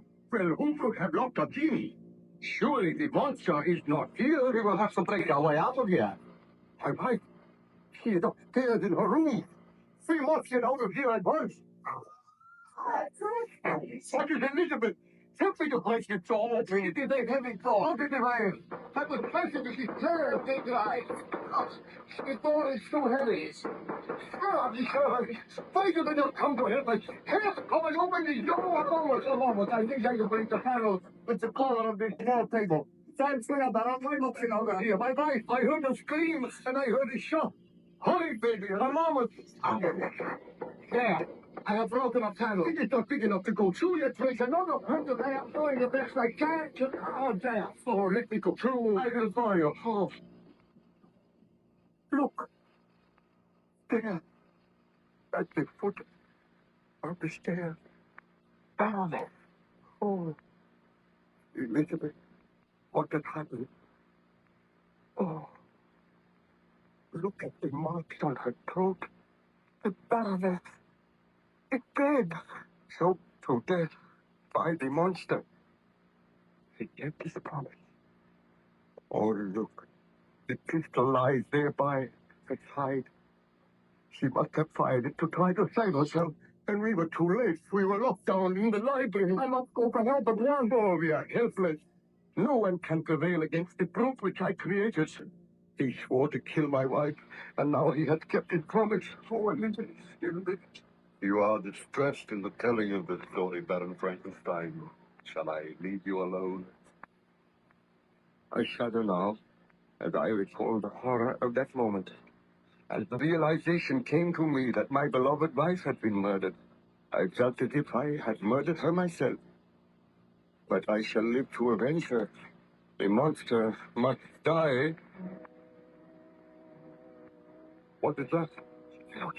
That I know so well. The monster is here on the ship. Are you armed, Captain? I am not. Bring me to him, Frankenstein, and I can lock this door behind me. Why have you come here? I hope that you were dead, you vile, murdering creature. I have no sympathy for you, only hatred and loathing. Stand where you are, Captain. I hold you firmly. You tremble. Let me go if you call for help. You shall die. Why should you kill me? I have done you no harm. You have said that your sympathies are all with Frankenstein. But do you not realize that I also have suffered? Our quarrel is almost over, Frankenstein. I have come to tell you that I will slay no more of your friends unless they seek to slay me. I have but one life to claim now. Whose life is that? Yours, Frankenstein. The creature shall kill the creator. The monster shall destroy the man who created him. Mark that well, Frankenstein. Before this ship leaves, you shall die. I only pray that before this ship leaves, I am given the strength to kill you. I will be content to die when you are dead. Think not to escape me, Frankenstein. Your life and mine are bound together. I go now. But be prepared. The end may not be far distant. Go after him, Captain. Oh, quick. Bid your men shoot him down, though. I cannot go after him, Baron Frankenstein. I do not think that anyone can kill that monster. And he has sworn to kill all who strive to slay him. Oh, you must despise me and think me a coward. I do not think that. I understand. But go on deck, Captain. Tell your men to keep a close guard. And whatever you do, see that the officers are armed. And carry a firearm yourself. Then return to me and I will continue my story.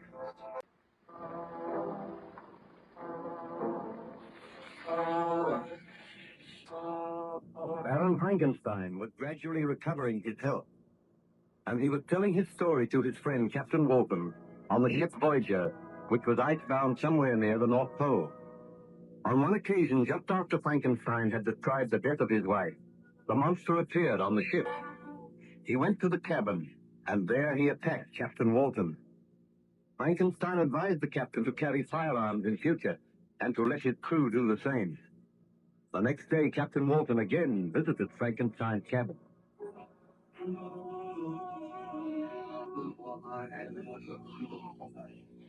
Well, Captain, what news? The ship is carefully guarded, Baron Frankenstein. We have seen no sign of the monster. He swore that he would return here to kill me. He cannot board this vessel now without being seen. I have placed men on guard all over the vessel. Oh, that monster is almost a devil. You do not know what he can do. I must apologize to you because of the abject fear which I showed yesterday. You need not apologize, Captain. All men show fear when they see the monster.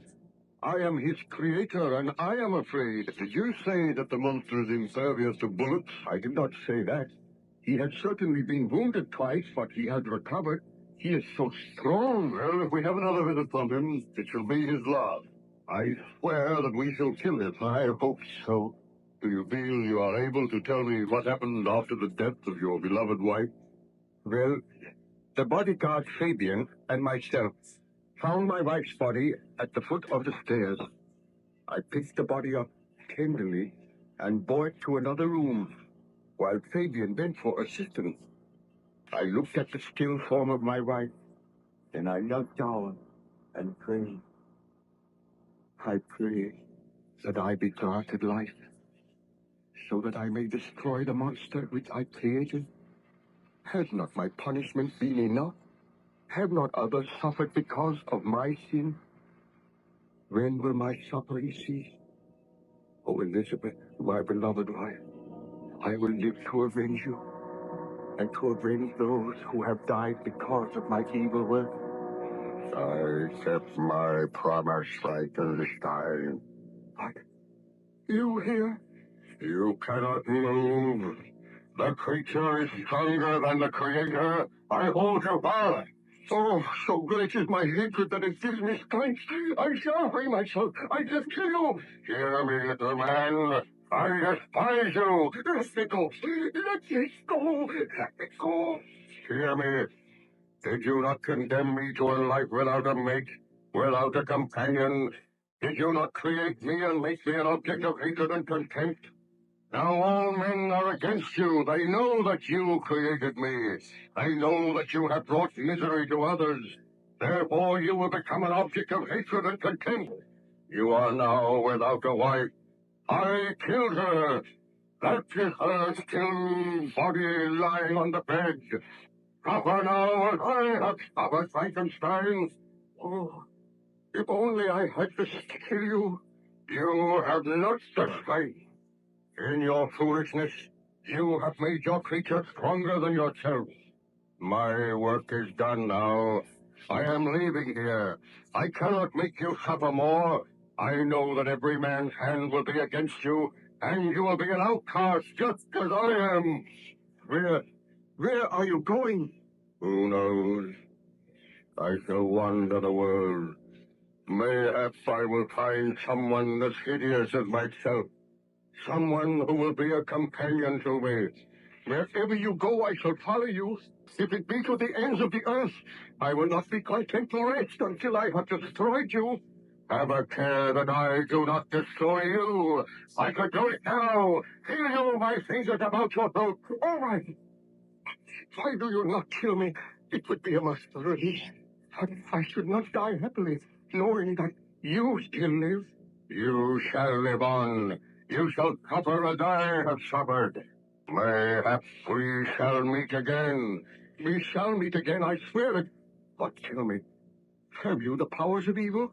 How is it that you were able to find us? How is it that you were able to get into the house? I laughed as I watched you searching for me. You did not think that I could find shelter on the roof, that I could lower myself into the window of this room? Your wife slept. But she heard me as I came through the window. She started up and seized her pistol. She fired, but her aim was wild. She did not struggle much, Frankenstein. Then I took her body and hurled it down the stairs. You have been on the roof all the time? I have. Oh, Frankenstein, I have difficulty, but... Why? The monster shooting! You cannot kill me! Oh, he must way on the planet! Take him, let me go down! He's choking me! Oh, let me go! Do not kill him! He shall die! All my enemies shall die! Do not approach Frankenstein! With one hand I can slay this man! With the other I hold you at bay! Oh, do not kill my man! He shall die! I have take pleasure to make men die! One man gave me life, but I have given death to many! Help! Help! The man struggles so weak of Frankenstein. You cannot aid him now. I hurl him aside. And thus another of my enemies has died. I hurl you aside, and I say farewell. Seek not to find me. My work here is done. Oh, come back. I must have further speech with you. I must find some way to make peace with you. You will have peace if you do not try to follow me. What happened, Baron Frankenstein? Did the monster make his escape? Climbed through the window, and with surprising agility scrambled onto the roof. I could not go after him, but I called for help. When I turned, I saw the body of my wife lying on the bed, and the body of the man, Fabian, lying on the floor. Oh, words cannot express my utter horror and remorse. I think I wept and hurled myself on the floor in a frenzy of agony. Presently the door opened, and the burgomaster entered. Soon as he saw me, "Baron Frankenstein, what has happened?" "Oh, if you have a pistol there, shoot me. Put an end to my life. I cannot live on." "What has happened to Fabian?" "He is dead. Murdered by the monsters. My wife is also dead." "Murdered by the monster which you say you created?" "I did create him. And may God forgive me for that sin. It seems that my suffering is never to end.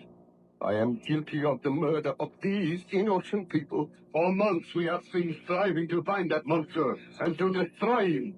If you are his creator, as you say, then it is your responsibility to find him and destroy him, Baron Frankenstein. I know it. I have communicated with the authorities, and there is talk of ordering your arrest. If you created a devil, you should be punished. Oh, have I not been punished enough? The people of the village murmur against you. They say that you should be hanged for these murders. Oh, I feel that I am going mad. I know that I turned this murderer loose upon society, that while he lives there may be other murders. Therefore I swear a sacred oath that while there is breath in my body, while I live I shall devote my life to tracking him down. We feel that if you remain here, the monster will remain, that other lives will be in danger. So all men are against me. I am to suffer as my creature had suffered. I am to know what it is to be a fugitive, an object of hatred and scorn. It seems that his revenge is indeed complete. I advise you, for your own sake, to leave here today. I will leave very soon.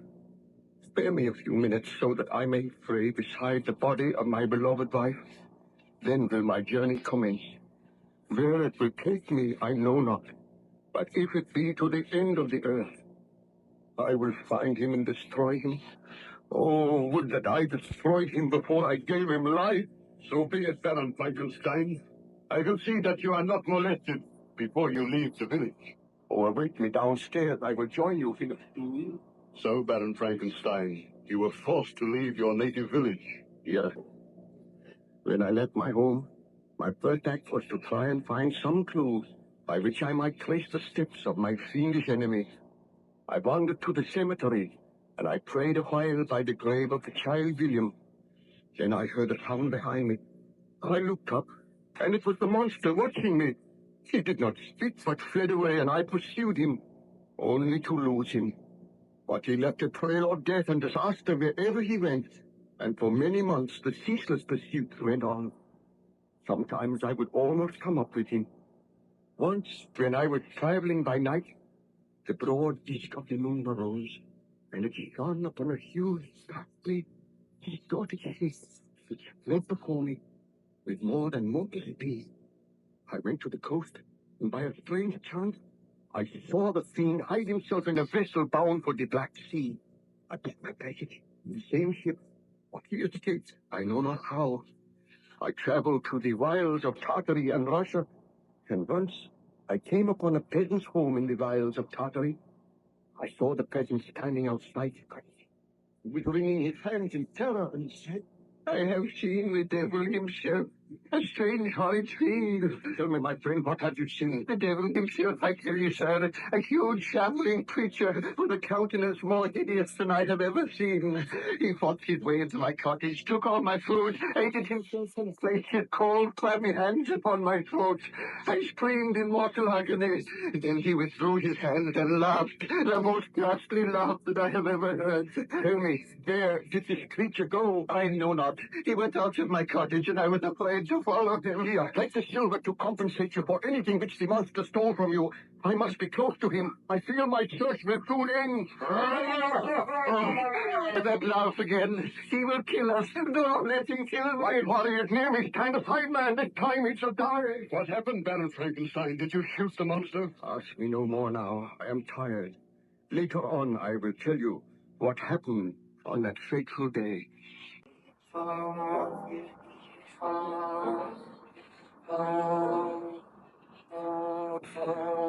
Baron Frankenstein described his amazing adventures to Captain Walton of the ship Voyager. The Voyager had been icebound for many months, but the thaw was setting in, and the vessel was commencing to drift southward. Captain Walton brought this good news to the Baron.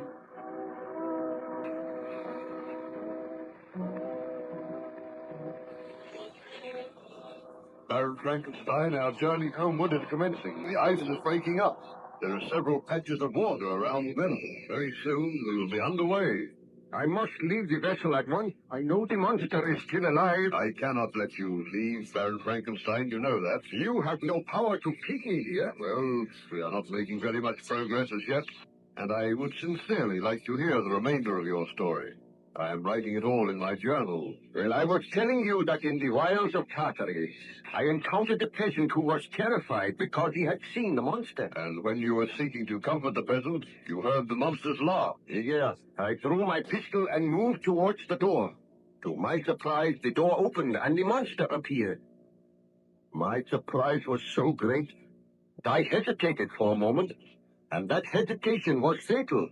With incredible swiftness, the monster advanced and wrenched the pistol from my hand, and then he said, "It is time that you and I spoke again, Frankenstein. You seem to have the powers of evil. Always you flee before me. Am I never to kill you? Shall I kill this peasant, or will I bid him begone? I do not wish him to hear what we have to say. Go, fellow. Do not return here for some hour. Because you are my creator, so should you be my friend. We are both outcasts now. Can we not also be friends? I have thoughts just as other men. If I had a friend to whom I could speak, and who could read to me and teach me many of the ways of the world, perhaps I would find some strange happiness. You cannot return to your world, Frankenstein, but you could find loyal, faithful, and honest friendship with me. You have murdered my wife, my friends, and made me an outcast in this world, and yet you dare to ask for friendship. Is your life happy now? I have never known a moment's happiness since I created you. And I have never known a moment's happiness since I was created. Do you not owe it to me to give me some peace and happiness? To give me friendship? To give me your ideas? I owe you nothing but hatred. Was it my fault that men shrink from me and strive to kill me? Is it my fault that I defended myself by killing them, and thus earning further hatred? Did you not refuse to make for me a companion? I could not bring myself to do it. And because of that, my rage knew no bounds, and I slew all whom you held dear. Now it is over. We are both outcasts, objects of hatred, scorn, and loathing. Let there be friendship between us, Frankenstein. I have sworn that I will never rest until I destroy that which I created. Mayhap I am to blame for many of the sufferings which you have endured, but the sin was mine. I created you. Now it is my solemn and holy duty to destroy you. And it is in my power to destroy my creator. You may destroy me. I will. But not until you have experienced further suffering. You must pursue me. You must live the same lonely life as I live. And perhaps I will receive a strange pleasure knowing that I have made my creator suffer. And perhaps I am receiving a strange pleasure knowing that you are paying for your sins, knowing that all men are still against you and will always be against you. But I admit the crime was mine in giving life to you. And my only purpose in living now is to end that life. Mayhap you will never end it. Farewell once again, my master. I offered you my friendship. I offered to live at peace with you, and you refused. Why should a man hate that which he has created? That is one of the things I will never understand. Farewell, Frankenstein. Until the next time. Did you pursue the monster that day, Baron Frankenstein? Well, he made his escape with incredible swiftness, and I set off after him. The search went on for many months, and the monster seemed to take pleasure in leading me on. Sometimes, indeed, he left marks in writing on the barks of trees or cut in stone that guided me and instigated my fury. I pursued my journey to the northward. The snows thickened, and the cold increased in a degree almost too severe to support. On and on we tramped, and occasionally I was rewarded by a glimpse of my deadly enemy. I realized that I was being led towards the frozen wastes of the north, and I procured a sledge and dogs, traveling across the icy wastes and occasionally finding clues of the inhuman devil which I had created. Then I lost him, and for a while I despaired of my own life. My dogs died. I wandered through the snow and the blizzard, gradually finding my way to this ship, where you gave me your kindness and hospitality, Captain Walton. A strange and dreadfully tragic story, Baron Frankenstein. This story is not over yet. You know now why I cannot return to England with you. There is no place for me in the haunts of men. I must kill the monster, and then I will be content to die. Who is that? Mr. Boyd, the men's beginning to drift. The ice and slates fall rapidly now, Captain. I think you'd better come up on deck. Very well, I shall come up now. I must leave the vessel. Make arrangements for me to be put ashore, Captain. You cannot leave the vessel, Baron Frankenstein. That would be madness. I must. You realize that I cannot let that monster roam about, killing people at will? You must excuse me for a moment. You will be safe here in your cabin. You are not yet strong enough to leave your bunk. I will return and discuss the matter with you later. Come, Mr. Boyd.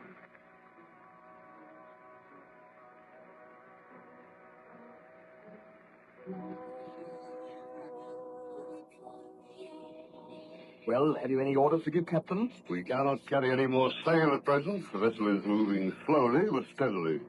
Let her be kept upon this course, Boyd. Aye, sir.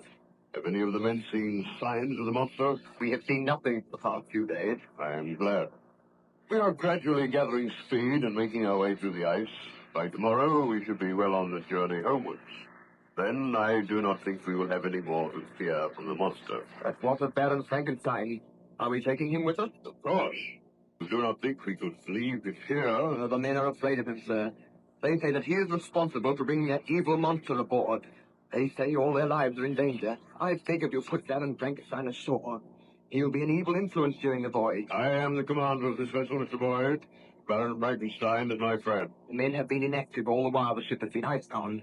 They're ready for any mischief, and they've been grumbling lately. Well, we have started our homeward journey now. They fear that Baron Frankenstein. They fear this monster.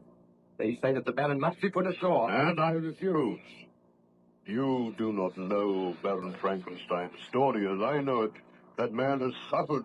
Admittedly, it was through his own sin, but he could not have realized what misery he was to bring into the world and into his own life. He has suffered enough, and I say that he is to stay aboard this ship until we reach England. If anyone attempts to harm him, they will answer to me. But what if that monster comes aboard? What if it means loss of life? All the officers are armed. If the monster comes aboard, we will shoot. It would be easy for the monster to come aboard. There is ice all around the ship. There is water on one side of the ship. We can watch the icebound side. And what if the crew mutiny? If the crew mutiny, they will be dealt with. Gather them here, and I will address them. All hands on deck! Let the officers stand with me, Mr. Boyd. So far, this voyage has been a success, and it will not be marred by any signs of mutiny on the part of the crew. I was only trying to do my duty in telling you what the men felt, sir. I am aware of that, and I am going to deal with the men. I assume I have the loyalty of the officers. We will obey you, sir. But we are afraid of this monster. If you will remember, he once attacked me. I do remember that. All hands on deck, Captain. Men, it has been reported to me that some of you are showing signs of discontent. For the greater part of this voyage, you have all given me your loyalty, and you have assisted me to make the journey a success. I ask you now not to mar that voyage by any murmurs of mutiny. I am told that some of you are afraid of my friend and guest, Baron Frankenstein. There is no need for you to fear him. He is a gentleman who has suffered. I know his story, and I feel deeply for him. As regards the strange monster which has sometimes come aboard this vessel, I can assure you that all of the officers are armed, and if he comes aboard, they will shoot. Attempt to mutiny and disobey my orders, then you will meet with the punishment that is given to mutineers. Now trust in me, men. I will take you back home safely. And remember, if any harm comes to my guest, Baron Frankenstein, the man who harms him shall die. That is all. You may go. Baron Frankenstein, how did you get up here? I forced myself to leave my bed. I heard what you said, Captain. But your men need have no fear. I will go ashore now.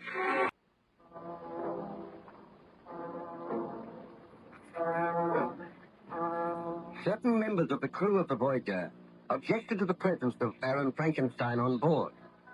But Captain Walton addressed his crew and informed them that the Baron was his guest. Then, to the surprise of everyone, Baron Frankenstein tottered up onto deck. He was weak and ill, and he supported himself with difficulty. He informed Captain Walton that he intended to leave the ship immediately.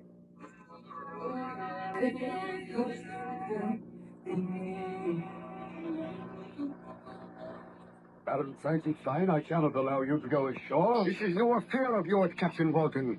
You dare not keep me here against my will.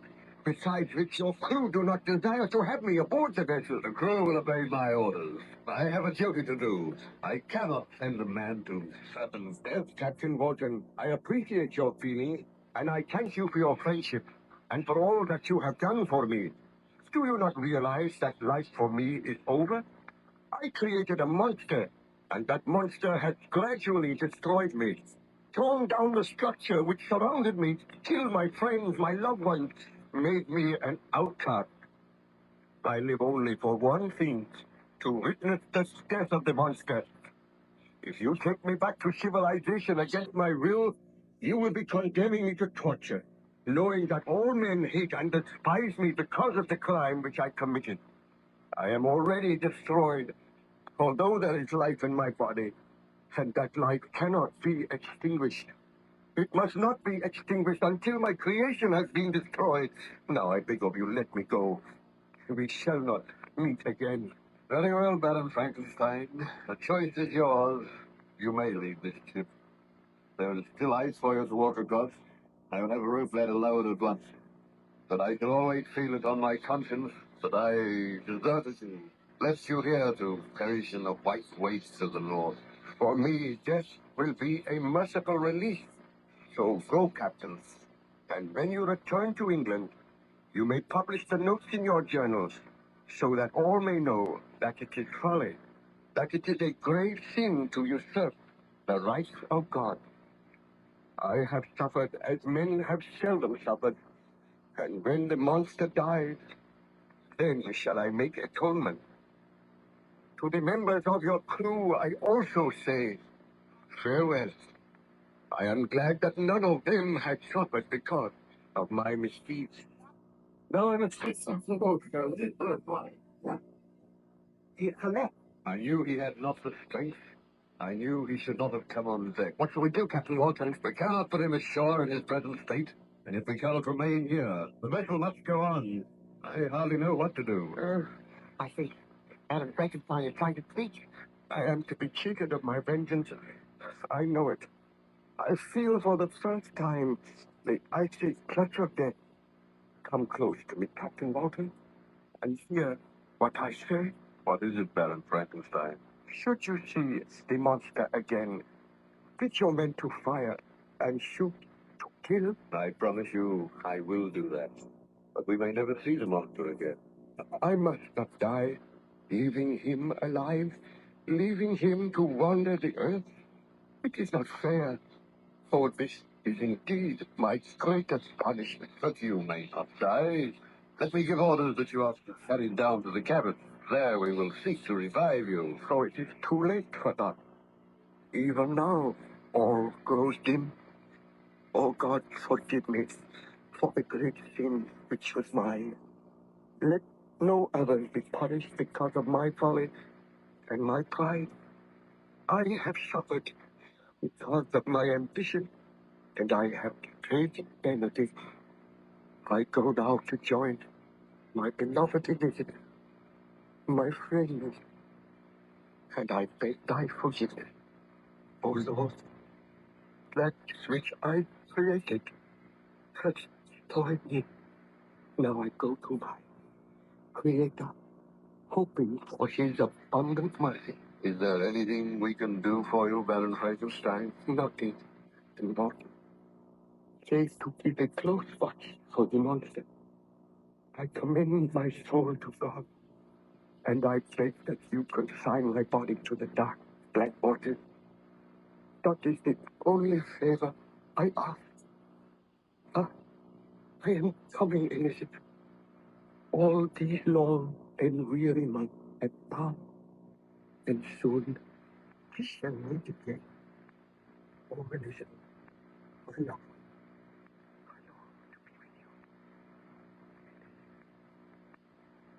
you.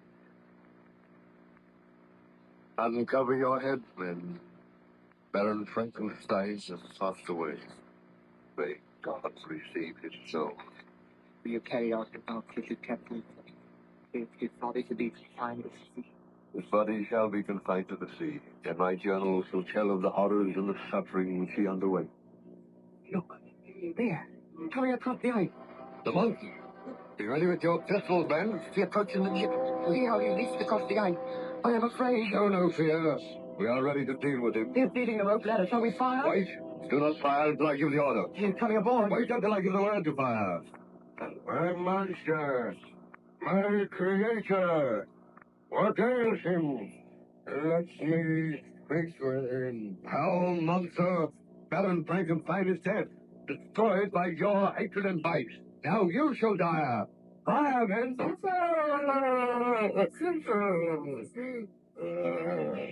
You would destroy me. The blood pours from my wounds. But I still have life. Let me look on the body of Frankenstein. Shall we fire again, Captain? No, wait. Frankenstein, you are dead. Victim of my hatred. Victim of your own selfishness. Oh, Frankenstein, I am filled with remorse, and yet soon I am to die. They have dealt me mortal wounds. Frankenstein, my creator, I mourn for you. You say you mourn for him, and yet you drove him to his death. Your diabolical vengeance destroyed your creator. Think you that I do not deserve your sympathy?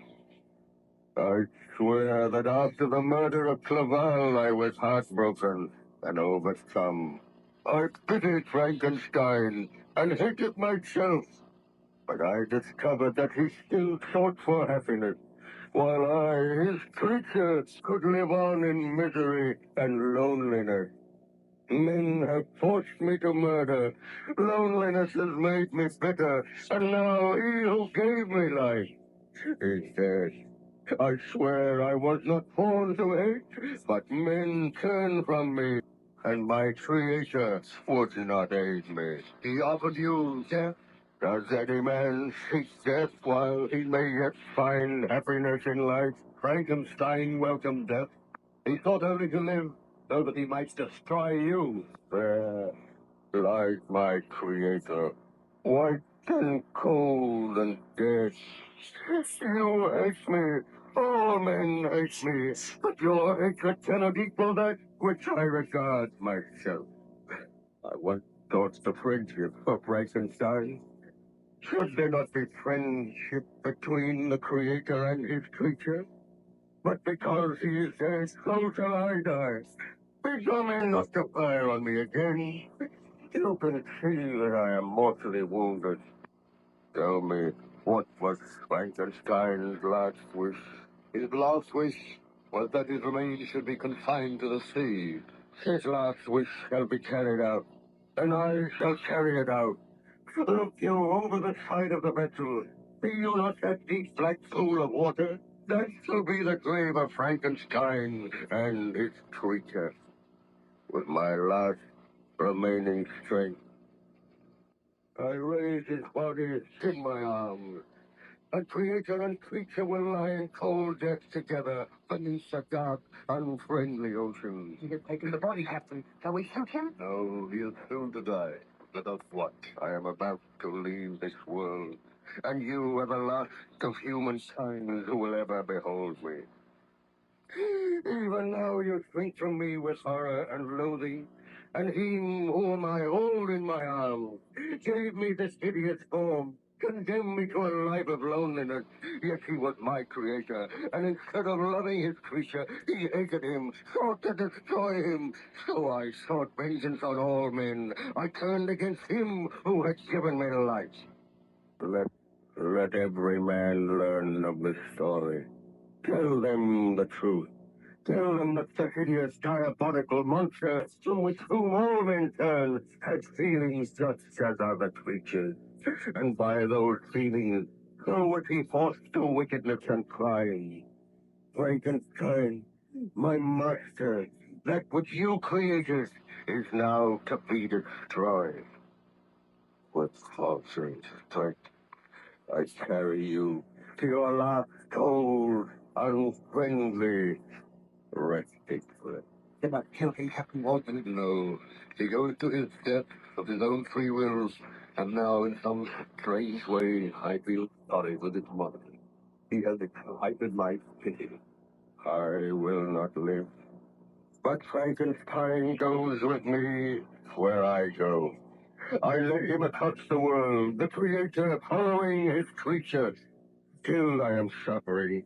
Still I know remorse because Frankenstein is dead. But I know the suffering which I feel now will soon be ended. What? I'll rest assured that I die. Come, Frankenstein, I hold your cold body fast. As I destroyed you, thus will I destroy myself. Nevermore will man learn the secret of how to create man. Farewell, all mankind. Frankenstein and his creature now vanish forever from mortal ken. I have barely the strength to climb over the rail, bearing my burden, but I must die. We go now, Frankenstein, to know only peace and blissful freedom from suffering. Look on it, Captain. Let your men look on it. No one shall ever behold it. I shall now with my creator.